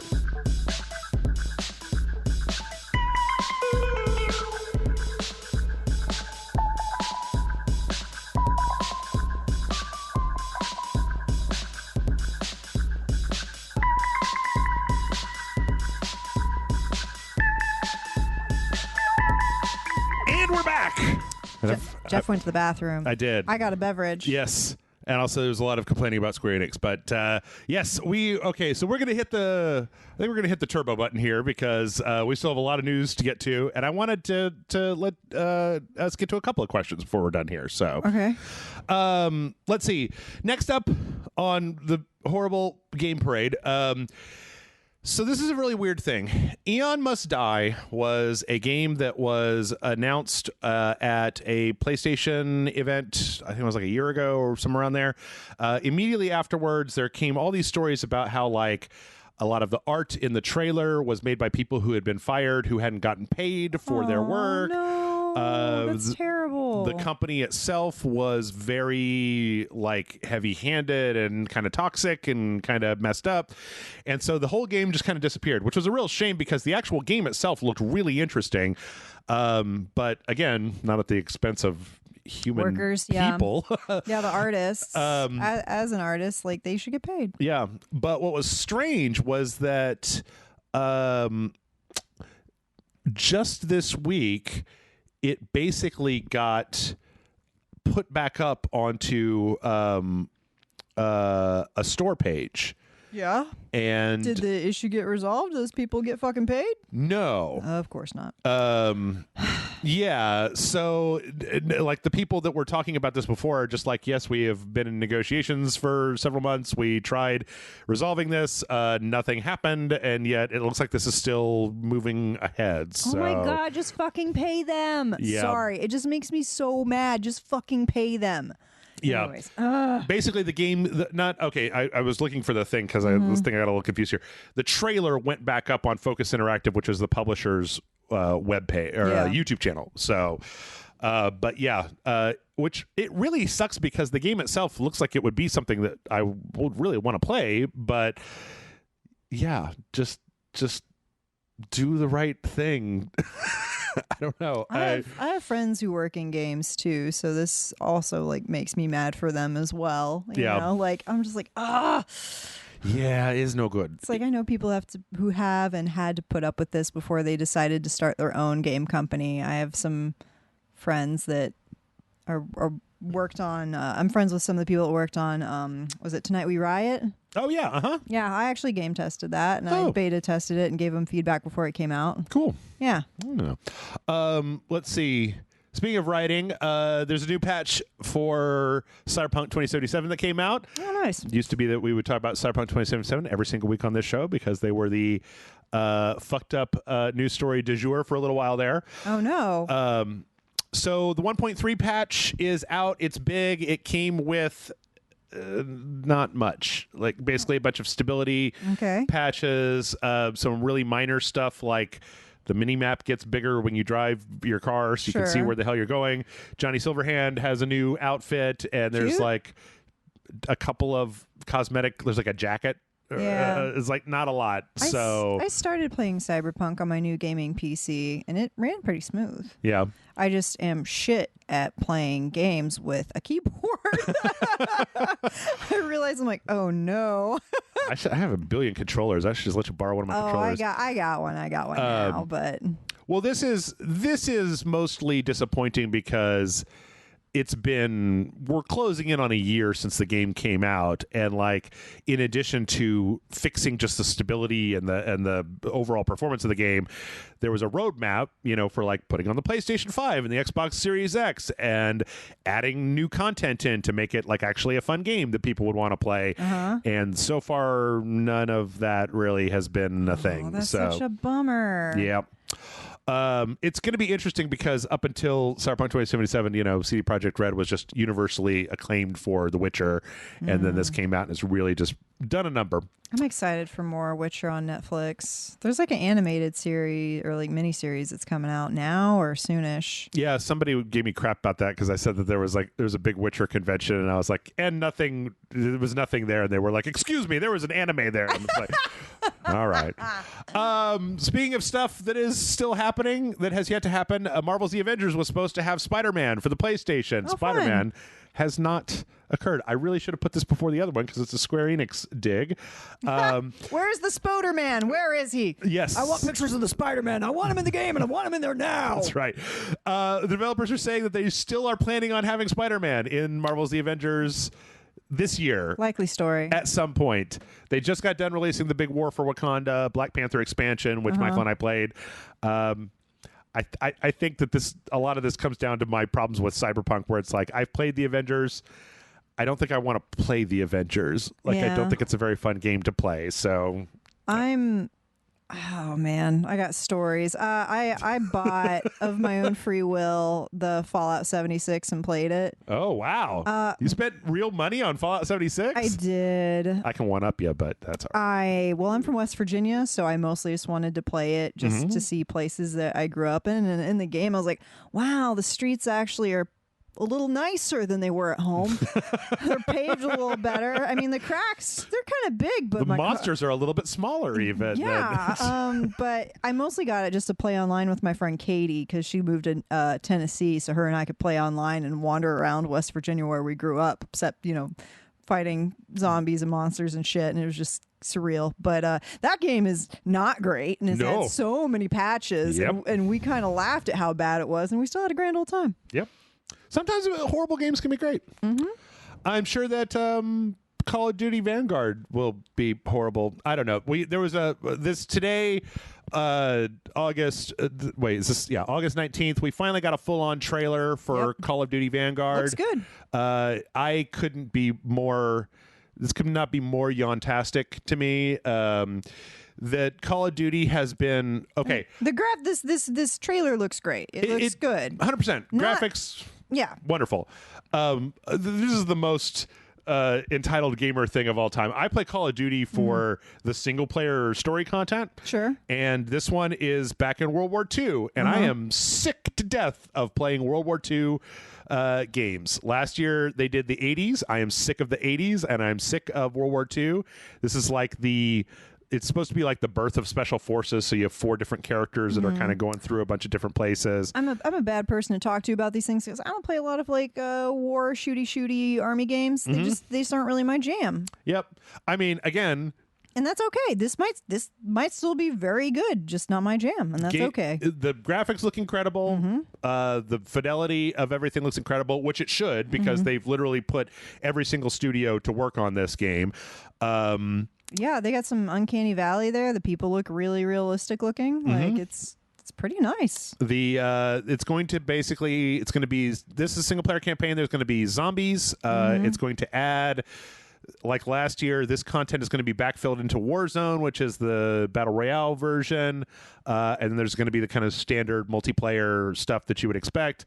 I don't know. This might be the year where I finally just say, I don't know that I'm interested in playing Call of Duty, because it's been getting more and more something that I don't like. Yeah, I would have to see more like the gameplay to get a better vibe for it, because this is, there's a little bit of gameplay in this trailer, but it's mostly the animatics and stuff. Yeah, cinematic explosions. Yeah. I mean, very, very, very pretty explosions. Oh, yeah. Very pretty explosions. Let's see. In other online action news, we got Battlefield 2042. We got a short film called Exodus. Battlefield 2042 will apparently not be having a single-player story campaign, but it still has... It doesn't have a campaign, but it has a story built into the multiplayer. Jerk-off motion. This was the latest thing. This was kind of interesting, though, because... the decisions being made are sometimes they are inscrutable. Michael K. Williams, best known as Omar on The Wire, was a character in the single-player story for Battlefield 4. Okay. One of the most yawn-tastic stories in modern shooty bang bang video games.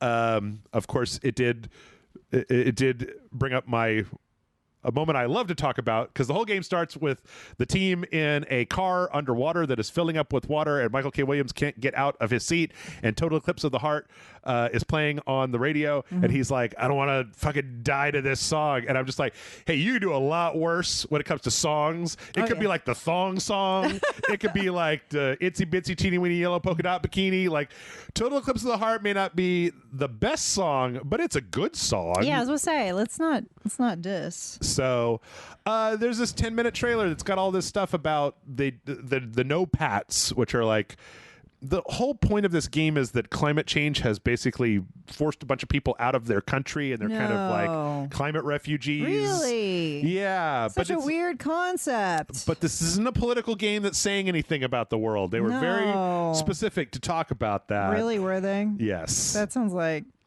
some bullshit.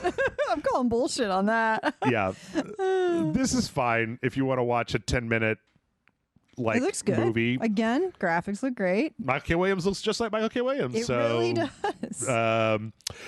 Yeah. The more interesting thing, I think, was that last week they started doing Battlefield 2042 closed beta. Mm-hmm. And you'll never guess what happened. A bunch of people took video of it and started putting it on the internet. No. Yes. So EA, being the stupid idiots that they are, immediately started like taking it down, copyright striking channels. Sure. But they actually put out a statement saying, in this kind of very ominous way, that like, if you break the NDA for the beta, you might be banned to the point where you can't even play the game when it comes out. Wow. Because it's so connected to your online username that when you get banned, you'll get blanket banned even to the retail release of the game, which is a bad look. Also, what? Like how is that going to work? Like, how is Amazon going to be like, nope? Well, no, it'll be based on like your gamer tag, right? Like if you're logging in with a Steam ID, a PlayStation Network ID, an Xbox ID, that ID will be so banned that you literally will just be like, no, you can't play any of this. Shit. Which is incredibly stupid because the people that record videos and put them out on the internet, one, you can't stop the fucking download, all right, and two, like hack the planet. Exactly. I'm kidding. Exactly. And two, you just come off looking bad. Three, a lot of times when people do this, it's free publicity. It'll get you money. It gets people hyped up for your game. They're like, oh shit, that looks great, I can't wait to play it myself. You know, shooting yourself in the foot there, buddy. Yeah. So I don't know why they like to do this. Yeah, but they're doing it. Speaking of horrible online decisions, Fortnite has a new mode called Imposters. So it's like a bad idea. 10 people, and 8 of them are players, and 2 of them are imposters whose job it is to kill the other players surreptitiously without getting caught. Oh, Among Us. Yeah. It's just Among Us. Okay. Or werewolf or whatever. Right.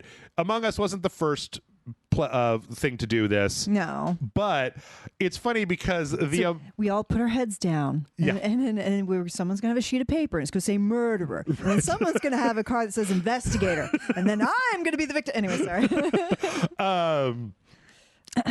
The Among Us team has been kind of clapping back a little bit on Twitter of just like, hey, you could have changed it a little bit more. You could have done a little bit of your own spin on it instead of just straight up putting our game into your game. Or collaborating with us directly. Absolutely. Yep. Yeah. Apparently, like, the maps are very similar. Like, it's kind of just a ripoff of One of Us. Among Us. But I mean, it does look like the map does too. Shit, the map is pretty. It's also just a little weird. That's sus. It is. It's also just a little weird because Epic Games and Fortnite have been throwing shitloads of money at everyone. Like the number of things that they've put into. I mean, Rick Sanchez is in Fortnite. Fucking Batman's in Fortnite. Ripley from Aliens is in Fortnite. Master Chief is in Fortnite. It's like, if you could pay the money to license all these things, if you could pay all the money to get exclusives for the Epic Game Store, you could have thrown the poor Among Us devs a bone, you know. How cool would it have been if they made a skin that was just like the weird no arms? Yeah, like that would have been funny as fuck. That would have been great. Yeah. So they should have done a collab instead of just aping their shit. Yep. Lame. Boo. Let's see. We got some trailers. We got a Ghost of Tsushima Director's Cut launch trailer because that's coming out this week. as somebody, I'm actually been playing back through Ghost of Tsushima. It looks really good. It looks a lot like Ghost of Tsushima. I'm really excited. One of the things that they've done in this one is that you can talk to more foxes. actually you can pet a whole bunch of stuff. You can pet deer and monkeys and all kinds of stuff. I'm on board. One of the big things they did was apparently the Japanese lip sync didn't match up because it was meant to be in English. in English. So weird. But now it does. So thank you God. can do that. That drove me crazy. Yep. And then there's the new island. I read a review of somebody who played it who was just like, it's more Ghost of Tsushima, and I was like, I'm fine with that. Yes, please. They kind of seem to have a little bit of a stick in their craw about like it didn't do anything different. It's just more Ghost of Tsushima, and I'm just like, I really liked Ghost of Tsushima. You can give me just more of that. More, please. Yes, please. More steak. More steak. I want more steak and potatoes, please. Yes. Yeah. I haven't played all of Ghost of Tsushima. Chris Cox forced me to borrow his copy. He's like, you need to play this, Tessa. As Japanese was my minor in college, and I really like that style of gameplay very much so, you know. So, I mean, it's kind of, not to like be reductive, but it's kind of like a Japanese Red Dead Redemption, yeah? Yeah, pretty much. Yeah. Pretty much. And I do like Red Dead. And anyways, and you said that I would really like this next thing that you've queued up. Yes, Life is Strange True Colors. There's this, they've been really on a media blitz. Again, this is a Square Enix produced game. Well, then hiss. I guess. They put out a 12-minute gameplay trailer before everything has been kind of cinematic or just showing stuff, and they actually just kind of show somebody playing the game. Yeah. It nice. looks an awful lot like Life is Strange. Yeah, I like Life is Strange. Better graphics, a little better. They've done motion capture for the first time in this one, so the characters move a little bit more fluently. This 12-minute sequence is just the main character, like in this record store. Sure. And at first she's talking to the lady that's like spinning the discs. Yeah. And then she talks to this hunky nerd guy. Yeah. This hipster dude. And then they just look around for the cat's toy because there's a cat that's sitting on top of the pre-order list, and they need to look at the pre-order list. And instead of just like, I don't know, picking a cat up and putting it somewhere, that's honey, like, do you want to lose hands? I don't. Like Ethan Winters? No. Because you will if you move that cat without it wanting to move. It's very twee and very indie and very just like there's some groovy tunes in the background. I love groovy tunes. Yeah, I would play this game. I like the stuff put out by this group. I'm a fan. And there's kind of a part later where the lady character who is like running the local radio station is like really angrily on the phone, and the main character is kind of like getting there, because the whole point of this is that she has one of the superpowers from this, but it's like this extreme empathy that just like she's an empath. Yeah, but it's like super empath that she can't really control very well, and so but the whole thing looks really good. Like, I really appreciate in these Life is Strange games the amount of like set dressing with the detail of the set dressing is great. Yeah, just like this place looks like I can almost smell this indie record store. Yeah. But yeah, they usually smell like dragon's blood incense or some shit. It's funny because and vinyl and paper and in this trailer, it turns out that the lady is really upset because she's trying to plan a LARP and somebody is jerking around with the LARPing schedule, and she was so angry. Shit. I would also be angry if somebody fucks with my LARPing sessions. Yeah. So yeah, but this is coming out. When is this coming out? It's very, very soon. It's like I'll play it. I'm down. September 10th. Yep. So, few weeks. Mist will never stop being released, apparently. I have missed Mist. I am maybe not the worst person to talk to about this. I played Mist. God, I was like in 3rd grade or some shit, and I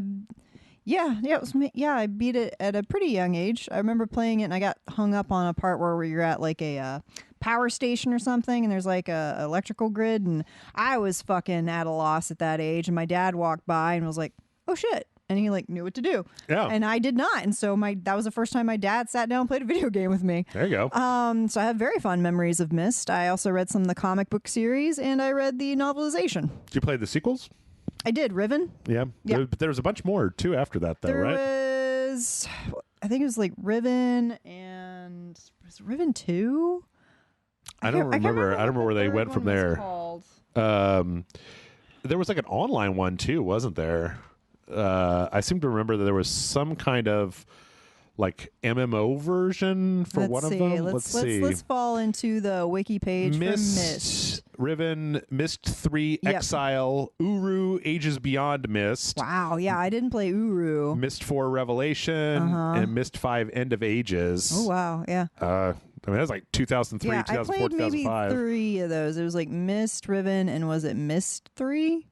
Myst 3, Exile. Yeah, I played some of that one. Yep. That's familiar to me. But this is a new version that is coming. It's going to be on. Well, it's going to be on Xbox Game Pass, so it's going to be on the Xbox. It's going to be on PC. It's going to be in VR. New textures, new accessibility options, some new language options, and then also a mode they were talking about that like randomizes the puzzle solutions. I think it's when you're playing the game, it's just like a shit ton of puzzles, and there's kind of a little bit of story interspersed in there. This is very much along the lines of Neon Genesis Evangelion, because you have no idea what the fuck is going on unless you've read the novelization. Sure. You know, like what the actual plot of this game is. Because it's about two brothers. And one is really kind of like aggressive and wants to like take over all these different worlds, and the other one's kind of like, no, don't do that. And so anyways, yeah, it's these two brothers finding these books that are portals to different worlds, and one is kind of evil and the other one's kind of a wimp. And then I think they're also trying to find their dad or something. Ain't that always the way? It's like Supernatural, just trying to find their dad, man. I remember when I was young, I had absolutely no interest in Myst, and I've not gained any since then as pure puzzle games. I like puzzle games. But this is coming out on the 26th, so coming Thursday, like it is almost here. And as always, with anything on Game Pass, I'll play it. Kiryu Kazama is going to be in Super Monkey Ball Banana Mania. So Kiryu Kazama, I didn't catch any of that. That was all Greek. Maybe break that down a little bit, Jeff. The main character of the Yakuza franchise, Kiryu Kazama, is going to be a playable character in the re-release of the Super Monkey Ball.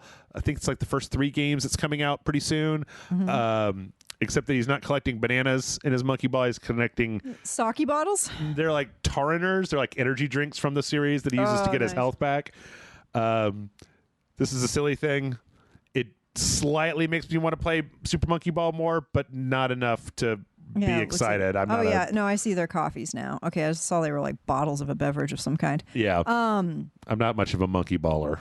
It just kind of reminds me, not Sonic Spinball, but it was like that Sonic 3D game. Mm-hmm. That level where you're just like, it's over the shoulder behind them and they're going through like an obstacle course or whatever. God, I can't remember. I could see it. Which game that was in. Well, it's like what, Sonic 2 when you get to the bonus levels where you're like behind and you've got to turn through the little maze and stuff. It might have been 3. Or 3? Yeah, because I don't think it was 1 or 2. It might have been 3. Okay. Anyways, that seems those types of graphics seem like it would have been in a later one. Yeah. Dead by Daylight is getting a new baddie, and it is Pinhead. We have such sights to show you from Hellraiser. It's actually interesting because they put out a trailer that is very like kind of low on detail, but then I watched this. Got to get your hooks into somebody. This streamer that was doing it, and they as before, they've done a really good job of. Here we go. I don't know the specifics of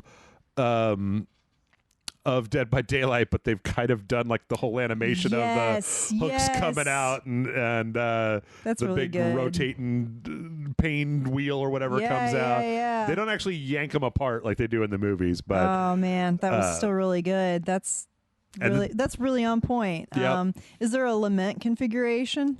No, Do they have to touch a little cube and be like, "Oh, what's this?" I don't think so. But one of the cool things is that instead of like you can when you disable people, you like pick them up and put them on these things. Yeah. And instead of picking them up, you just like a bunch of hooks come out and like lift them up, so it's all nice. kind of little like hooks.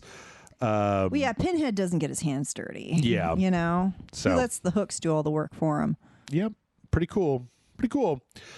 Let's see. In other horror news, Blood Rain Betrayal Fresh Bites has a release date. This is an old 2D side-scrolling Blood Rain game that came out a gajillion years ago. This looks cool. Yep. I like it. Blood Rain is a I know of Blood Rain, yeah. much maligned franchise. Yeah. This looks cool, though. Yep. This is a remaster of an old game. It's got some new voice acting to it, some new effects. The art has all been up-resed. Some of these monsters look kind of sus. Yeah. Yeah, that's slightly phallic in nature. Yeah, but this is coming out September 9th. It looks good. Looks fun. I like it. Yep. Let's see. We also got the announcement for Frostpunk 2 is coming. I tried a bit with Frostpunk 1, but it was not my favorite game of all time. But yeah, this looks like more Frostpunk, to be honest.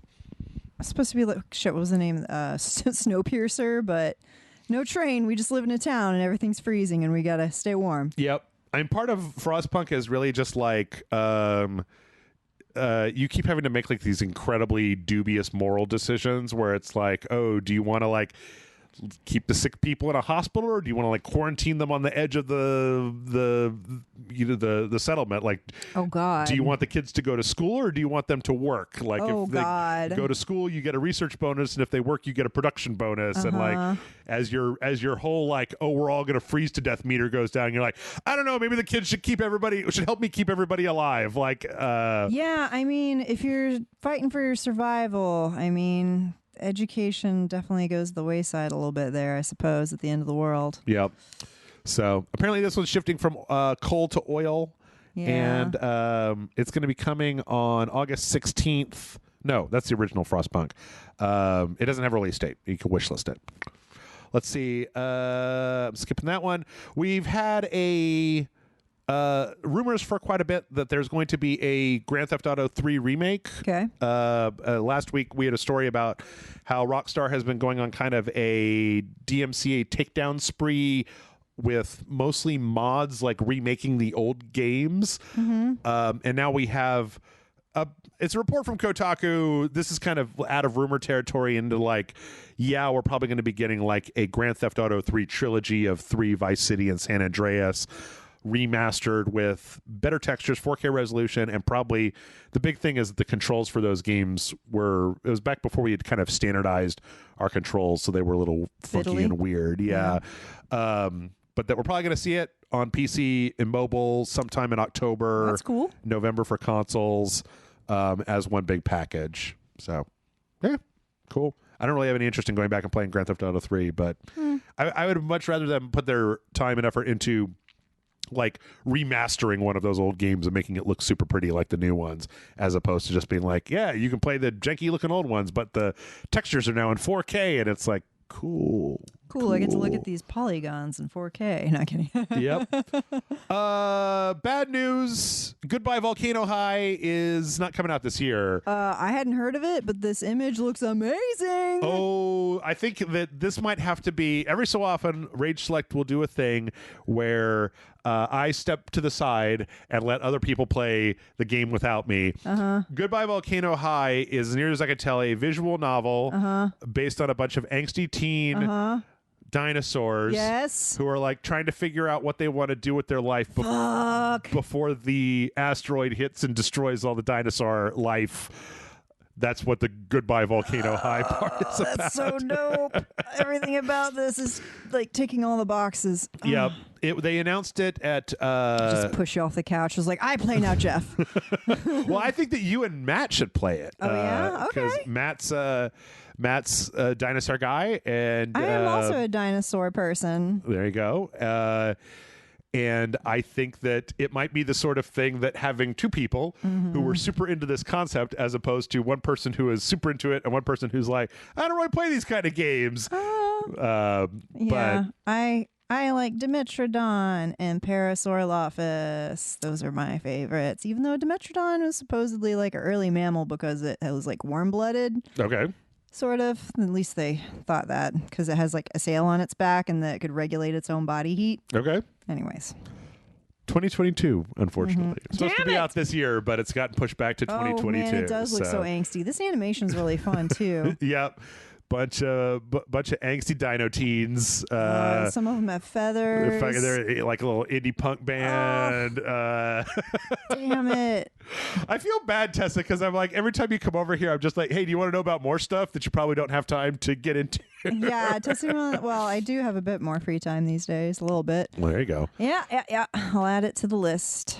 And then finally, we've got some kind of crazy stories, as I always put at the end. Crazy stories?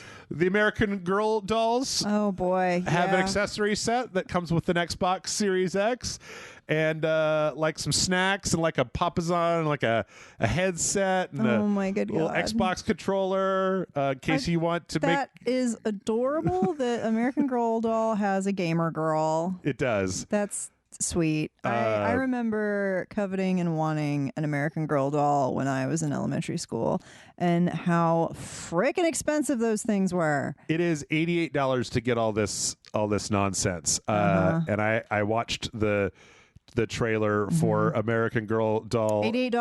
$88. That's actually not bad for American. It's oh got my a God, fidget spinner. Yeah, it's got a fidget spinner, got a little headset. Oh my God. Little water bottles. Oh my goodness.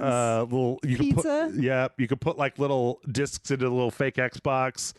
It even has a little Game Pass, like a 12-month Game Pass card, like as if you bought a new Xbox.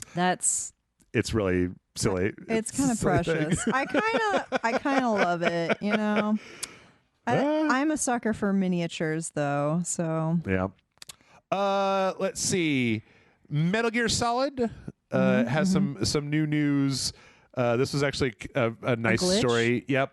There's a streamer called Boba that was playing the game and accidentally got shot through, like was getting shot and accidentally fell through a door that allowed them to skip a whole section of the game that is an unskippable combat sequence. So speedrunners hate that shit, right? Because they can't just like glitch past it, and they found this glitch, and like immediately speedrunners went in and started looking at it, and just right that second took like 3 minutes off of the total speedrun time for Metal Gear Solid 1. Oh, wow. And apparently even though Boba would like the glitch to be called Kevin, they're calling it the Boba/Kevin glitch. Aww. So it's pretty cool. I think it's always interesting when it's like, yeah, I was just playing this game and then something crazy happened, and then people were like, wait a minute, I can use that. And then suddenly it's like your name's in the history books because something happened. You discovered it. Good job, Boba Kevin.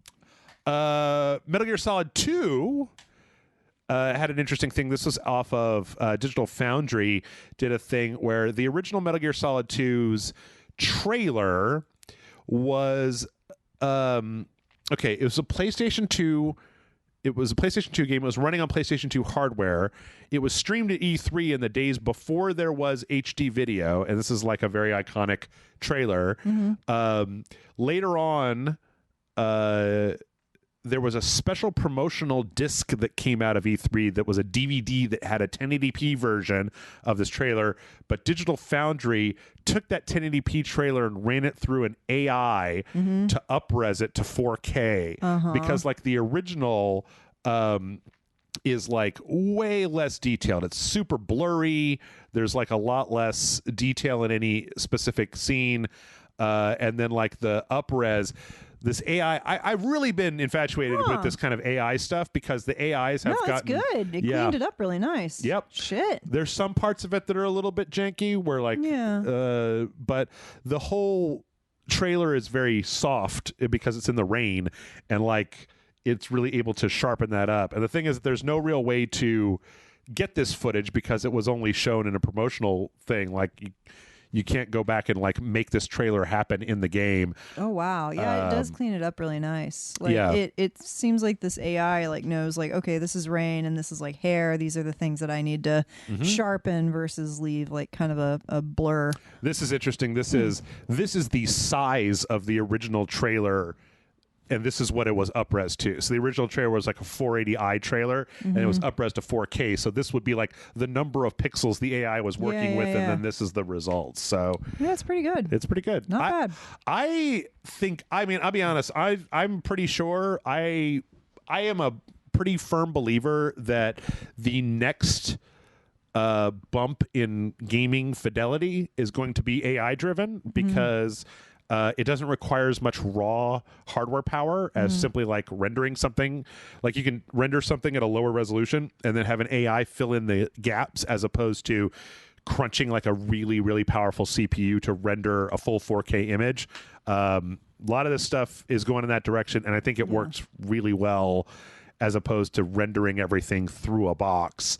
Running it through an AI, I think, makes more sense. And some of the results have been startling. Everything just looks a little bit more sharpened. And the colors are a little tweaked, but yeah, it's just less blurry. Yeah. I mean, if I had shown you this in the beginning, I don't think that you would have been like, wow, there's something wrong with that, or it looks terrible. Yeah. And it doesn't, it's not perfect all the time, but this technology is still very, very new. So the idea that we've already even come this far is kind of crazy.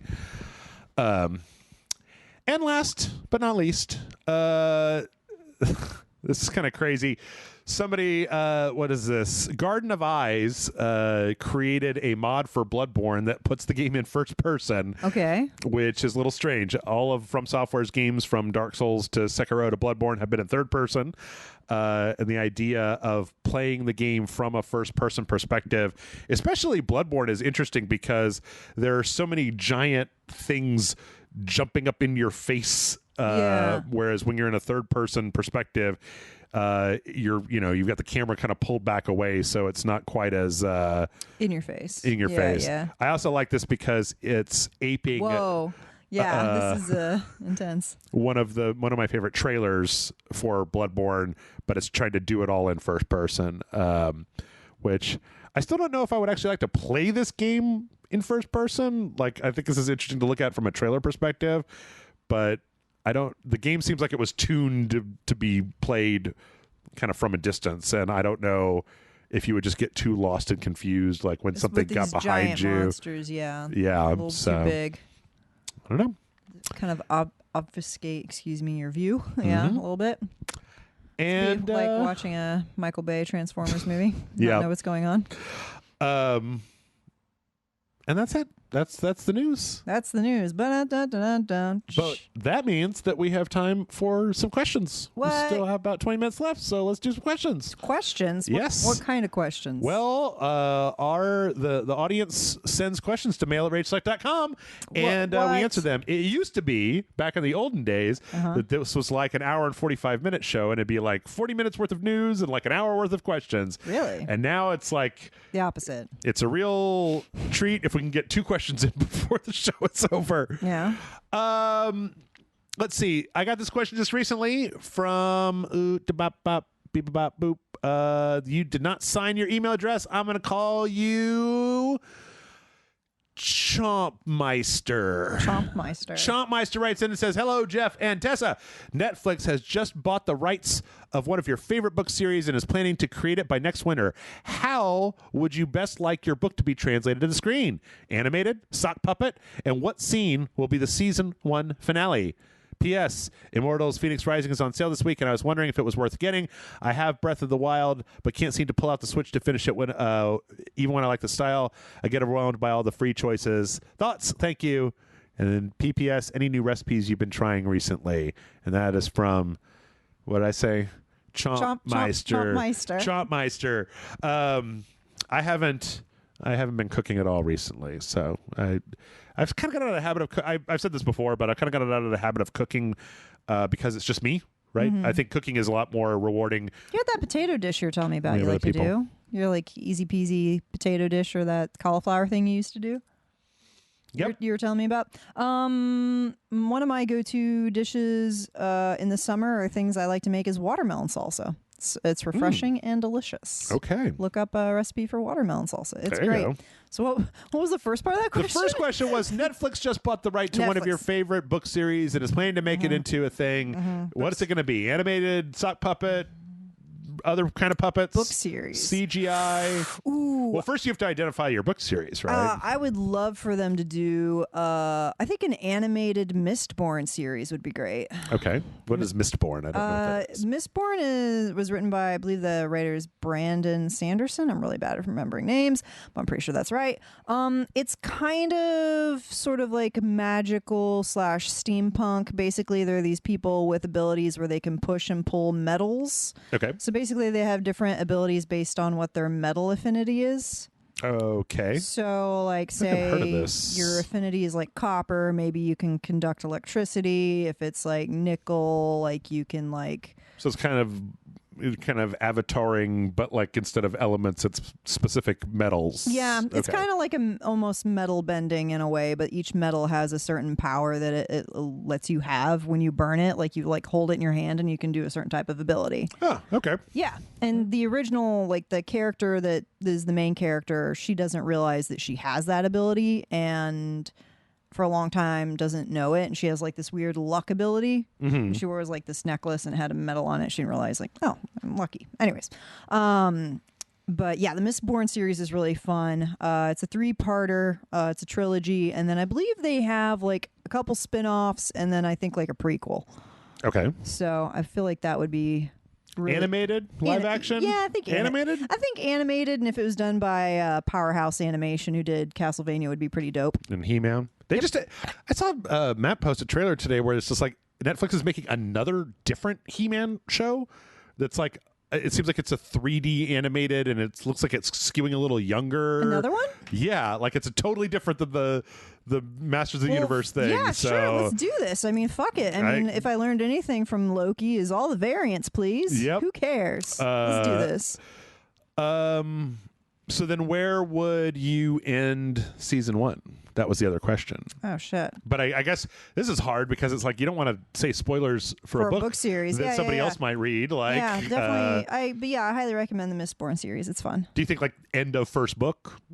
Yeah, that seems fair. One season per book kind of thing. Yeah, I think they could probably stretch that out. See, I read a lot of the spacey sci-fi, Mm-hmm. and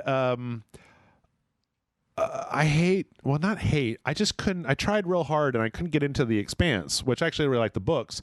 And I think the reason is because I really like the books, but I'm not the biggest fan of what they did with the show. More casting than anything else. Like they made the main character in the books was supposed to be like a kind of a 40-year-old schlubby like dude, but he has all these like very much morals and stuff. And he's like a kind of 20-year-old like hot dude in the show. Oh yeah, he's like that cop kind of guy or detective. Or no, that's a different guy. But but it's the guy that's on the ship, that's on the Rosciente. He's like the captain of the ship or whatever.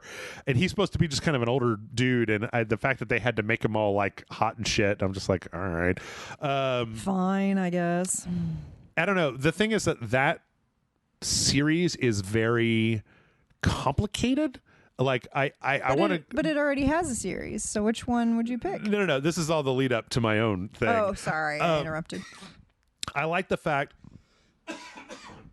I like the fact that they've done a space series because outer space sci-fi doesn't get a lot of love. True. Fantasy sci-fi gets a lot of love. True. There is this my current favorite book series outside of Dune, which that's its own thing. I just don't think you should make Dune. Is the Honor Harrington series, which is this series that's been going on for a long time. It's about this lady, and she's a fucking ship captain, and it's in this universe Hell where yeah. kind of a neo-English monarchy versus a weird space kind of Russian French amalgam. And as it goes on, it gets more and more and more complicated, and it's got a shitload of characters, and it's a little bit more kind of like heroic space stuff. There's a little bit less politics, and even when they do get into the politics, it's a lot more flat and like easy. There's not this whole like, oh, the people who live in space literally can't live on Earth because they've mutated to basically live in space, and like they can't handle actual atmosphere or gravity. Yeah. It's a little bit more kind of sailing out and doing good works and blowing stuff up. And I would really love that to be a show. I think it would tick a lot of boxes because it's great. The main character has like a It's like an 6 foot, no, 5 foot. Does it matter? Something foot Telepathic cat that rides Sure. around on her shoulder. That's like a main character. into it. She's got like, I love it because they keep bringing in characters and then they'll like go away for a book and they'll kinda just like come back. Is it Fable? I'm thinking of something else. Anyways, where there's like a telepathic cat. But anyways, Yeah. yes. It's great. And the book series goes on for so long that you literally see like the enemy civilizations change so that they're not as hostile, and like it keeps expanding and expanding and expanding. There's a whole shitload of spin-off books. There's a bunch of prequel books I haven't even read. And it's great. Like, I think it's a really fun sci-fi epic series. I'll bug you about this later and be like, what was that called again? Just like, text me the title and author, see if I can find an audiobook to listen to it at work. The only caveat that I have with it is that it would need a little bit of tweaking because it's a lot of slow setup. Yeah. It's kind of a who's that guy? Tale of Two Cities. Great Expectations. No. Tale of Two Cities. Nicholas Nickleby, the author, the British author. God damn it. Bad with names, remember? I'm like just staring blankly at Jeff. I'm like, boo. I hate him so much. Charles Dickens. Oh, right. Charles Dickens is a lot of build up, and then there's like a big payoff for it. That's it's like a JRPG, right? But like the first book on Basilisk. So many kids finding out that they lived in the same orphanage. Just like a JRPG. It takes forever, but then when it finally gets to the conclusion, it's like everything kicks into high gear, and you've got 50 pages where you just can't put it down, and you're just like, what now? So I think it would do good as a series. I'd love to see it as live action because I want them to build more sets of spaceships, because then they can be reused by other people to make even more sci-fi sets. Yeah, it's just like the Stormship Troopers outfits reused in so many things, and had so many different Starship Troopers helmets. Yeah, so many paint jobs on that. Like, it was green, they were purple, they were gray. I forget what I'd seen them again. They were on the train heist episode of Firefly. Yeah. Yeah, I saw them there. I was like, Stormship Trooper outfit again. Also, you should totally buy Phoenix Rising because it's awesome. Is that what Chompy said? Yes, they were asking about Phoenix Rising, which is the only game Ubisoft has put out in the last 5 years that's worth a damn. And it's a copy of Breath of the Wild with this. I like Breath of the Wild, yeah. It's all kinds of Greek mythology. It's very funny. It's action-packed. It's super bright and colorful. It's got some amazing DLCs. Gimme. The only problem is that they just didn't give it's a little rough around the edges because they obviously didn't give them enough money and just like shoved it out the door with a little bit of half bacon in the cutscenes, which sucks because the dialogue is all hilarious because the gods are all shitty and your character like kind of calls them out on it. All right, we got time for one more. I have a really heavy question here from Kate Josie that I've been waiting to talk about. I don't know. Should we do a heavy question or should we? We're kind of heavy. Relationship heavy? Breakup, post breakup advice heavy, maybe? Sure, why not? I don't know. Let's hear it. All right. Kate Josie writes in and says, "Dear Jeff and Tessa, this is a bit of a serious question, so so it's your option whether you want to answer it or not. My girlfriend told me that she doesn't love me romantically anymore. She'll have someone else that way. Spent hours crying into the morning. Woke up and cried for some more hours. We went for a walk, drank our coffee, and talked. We came back and talked some more. I'm not mad at her, and she isn't mad at me. I know these things happen, and it's somewhat uncontrollable. We are working on talking a lot more and trying to be friends or something. We both love each other, and we live together, and we don't have any anger or malice towards each other. I'm just heartbroken. We have celebrated 4 years together in October. I felt something off about our relationship, but figured that it was a 3-year max honeymoon feeling subsiding, but I was wrong. Have you ever been friends with an ex? Have you ever been in this situation before? I'm not seeking advice about my situation because the whole story would take too long. No one is the bad guy. I just need to hear some ex stories or Fallout stories if you have any and would like to share them. If not, keep the entertaining work and entertaining and lovely work you always do. Thank you. And that is from Kate Josie. Oh, shit. You already told your Fallout story. I guess we don't have any more Fallout? So you just Fallout 76. Oh, yeah, Fallout 76. Yeah, I've been friends and not friends with exes. It just really depends. I mean, if you guys are on good terms, then yeah, sure, why not? I don't know. I've also been very guilty of trying to force still being friends with exes that I should have just let go or excised out of my life. Like I was trying to like almost it was like a game of chicken to see who would tell the other person to fuck off first. Oh my. well, not quite like that, but you know what I mean? Like everybody's just trying to be the bigger person to like the nth degree when maybe you should just like let it go. Everybody's trying to be like an adult, a grown up to the point where you're literally just like not engaging with the perfectly reasonable part of breaking up with somebody that wants to just yell and scream and rage and like be a toddler. Yeah, sometimes. I mean, well, it was just I'd broken up with someone who was very controlling and manipulative, and they were kind of gaslighting me into staying friends with them instead of telling them to fuck off. So that was kind of a shitty situation. But I have plenty of exes that I am still friends with. So I mean, really, just depends on the situation. I was thinking about it. I'm not on bad terms with many of my exes, but I'm also not actively friends with most of them. That's true. And a lot of it, I think, is because, well, my previous relationship moved out of state. And it was also really weird because I didn't realize we were breaking up when we broke up. Yeah. I thought we were just going to not cohabitate and then see how that affected our relationship. And then a little ways into the plans for her to move out, there was a conversation that happened where I was like, oh, we're breaking up? Like I thought, okay. So that was a little weird. Do you think it just changed like halfway like through that? Like the original plan was, yes, just not cohabitate, or did she just not adequately like communicate that it was a breakup? I think that we were both really bad at saying what we had feelings inside, because when she brought this up as a topic to talk about, like the thing is that we were dating and her lease came up and she was spending a lot of time over here anyway. And so she said, well, would it be okay if I brought some stuff over and then I can like look for a place or whatever? And I was like, sure. Okay.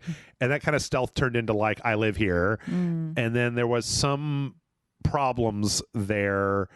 And so then we had this conversation, and for my money, a lot of it was like, I wasn't super happy with the cohabitation stuff, but a lot of it I think was because we never had a conversation about it, where it was like, I do all the housework and you don't really do any housework at all. And like, I will literally clean up after you in certain cases.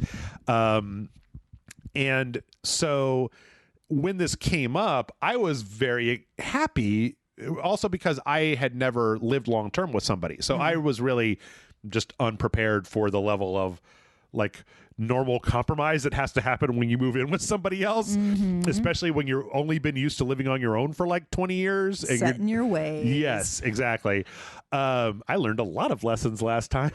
Yeah, that'll do it for sure. So we had this conversation and she was very sad, and I was very like, no, I think this will be a good thing. We can, you can have your own space. I know that you've been wanting your own space. Yeah. And then like, we can see how that goes. And I didn't realize that was basically us breaking up until it was mentioned later, like, oh, it's going to be really weird when I start dating people. And I was like, excuse me? Wait, hold on. Pardon. And then that conversation ended with like, well, yeah, obviously we're breaking up. That's what I was talking about. And I was like, was it? I didn't think that was what we were talking about.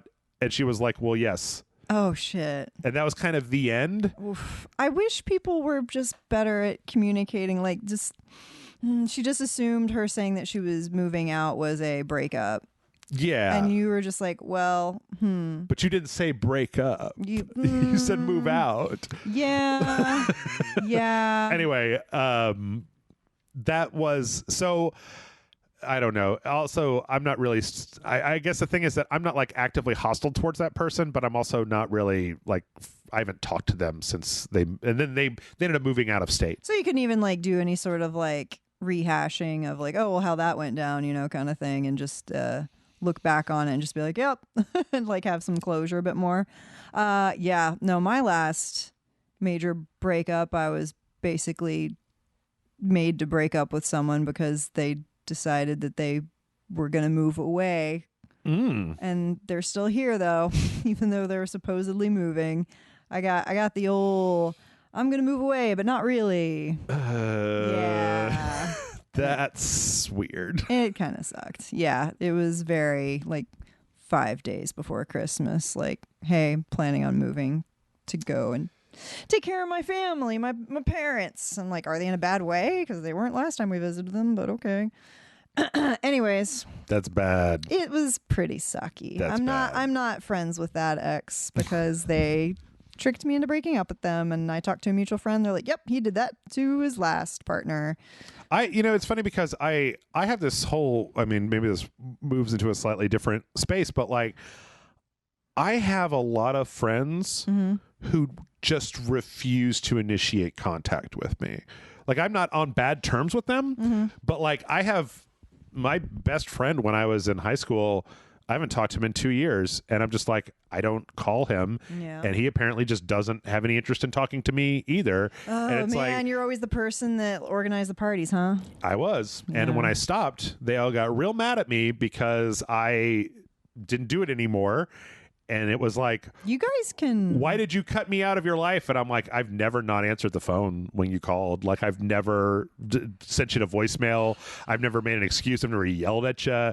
Why are you not planning all of our get-togethers, Jeff? Yeah. So, like, I have exes that I don't really talk to. But there's only been a couple. There were 2 people that I had to just like, I can't talk to you because we're toxic for each other and we make each other like No, this was one of those like me saying I'm sorry, I think we have to break up, and then like not the other person not really getting that and being like we should still be friends, but you could kind of see the glint of like and then maybe more than friends and then get back together, right? And you're just like no. One of them was a person who gave me a really insane ultimatum. Oh boy. And and they said, do this incredibly nuts thing or we're through. And I said, we're through, and hung up. And then they started calling me. Murder someone? No. I don't even remember the specifics of it. There was something. It was something along the lines of like when you went to the store and got drinks for everybody, you pulled my roommate's drink out first and gave it to her.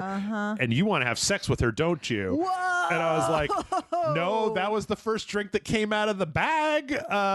Sorry. So that was the one where like then that person started blowing up my phone, and then they literally came to my house and I had to pretend to be not home. Turn all the lights out. Nobody here but us chickens. Right. And then I remember asking my friends, I was like, so when can me and her like actually just like be friends and hang out? They were like, never. She is obviously bonkers. Well, it also wasn't fair because if somebody gives you that ultimatum and then you call them on it, like the power dynamic has shifted in a very strange, not that I would ever be interested in being like the sort of person who hangs that threat over somebody else's head. Yeah. But the idea that you wanted, I mean, we had been dating for like a couple of weeks, and the idea that it was just like, or else. And I was like, I'm not a big fan of the or else. So, okay. Bye. Oh my goodness. Yeah. Man. No good. I gotta say, one of my doozy stories was, a guy who wasn't gonna let me get tattoos. Well, that one was fun. Yeah.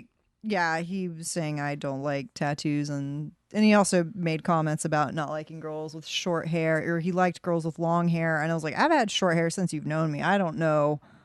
What are you doing with me then? Because when he said I couldn't get tattoos, I literally laughed in his face and went and got those tattoos anyways. As always, on the Rich Suck podcast, the best advice in the world is like be upfront about what is happening inside of you. Yeah. There's been nothing good to ever come from just like seething at a thing that like it's a good possibility that if you talk to a person about a thing. I spent a long time in my life scared of fucking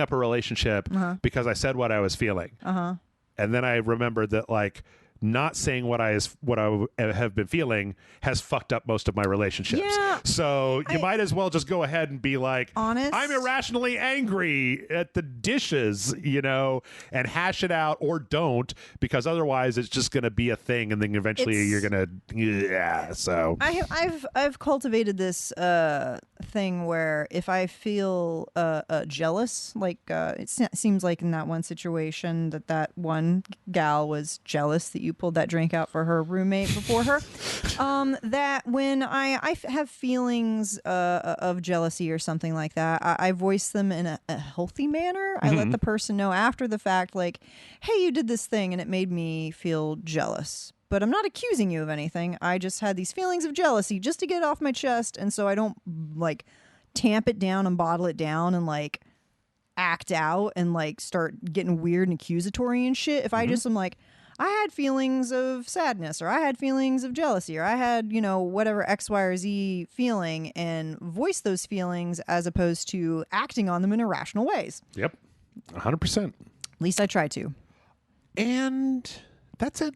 That's a podcast. That's a Rage Select podcast right there. Yeah. It's a whole big thing. Yeah, there's a lot of ups and downs and it's a lot of twists and turns.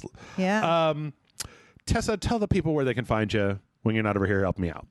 Yeah, you can find me. I do reviews for oneofus.net, and I also am on Instagram under Tessa Morrison, all one word. And also occasionally Twitters. I've been tweeting, mostly retweeting your stuff and oneofus.net stuff more than anything. So I'm on the Twitter and Instagram under Tessa Morrison, all one word. I don't have a leg to stand on. I don't use my social media for anything but promotion of Rage Select. So, yeah. But if you would like to send a question in, mail at rageselect.com is the email address. Or if you go to patreon.com/rageselect, you can get on the Discord server and go over to the podcast questions channel and leave a question there. That's it. That's a podcast. That's the podcast. That was a podcast. Hooray! Yay! Podcast complete. Yay! Wait, we didn't talk about Star Wars animation. Next time. Son of a bitch.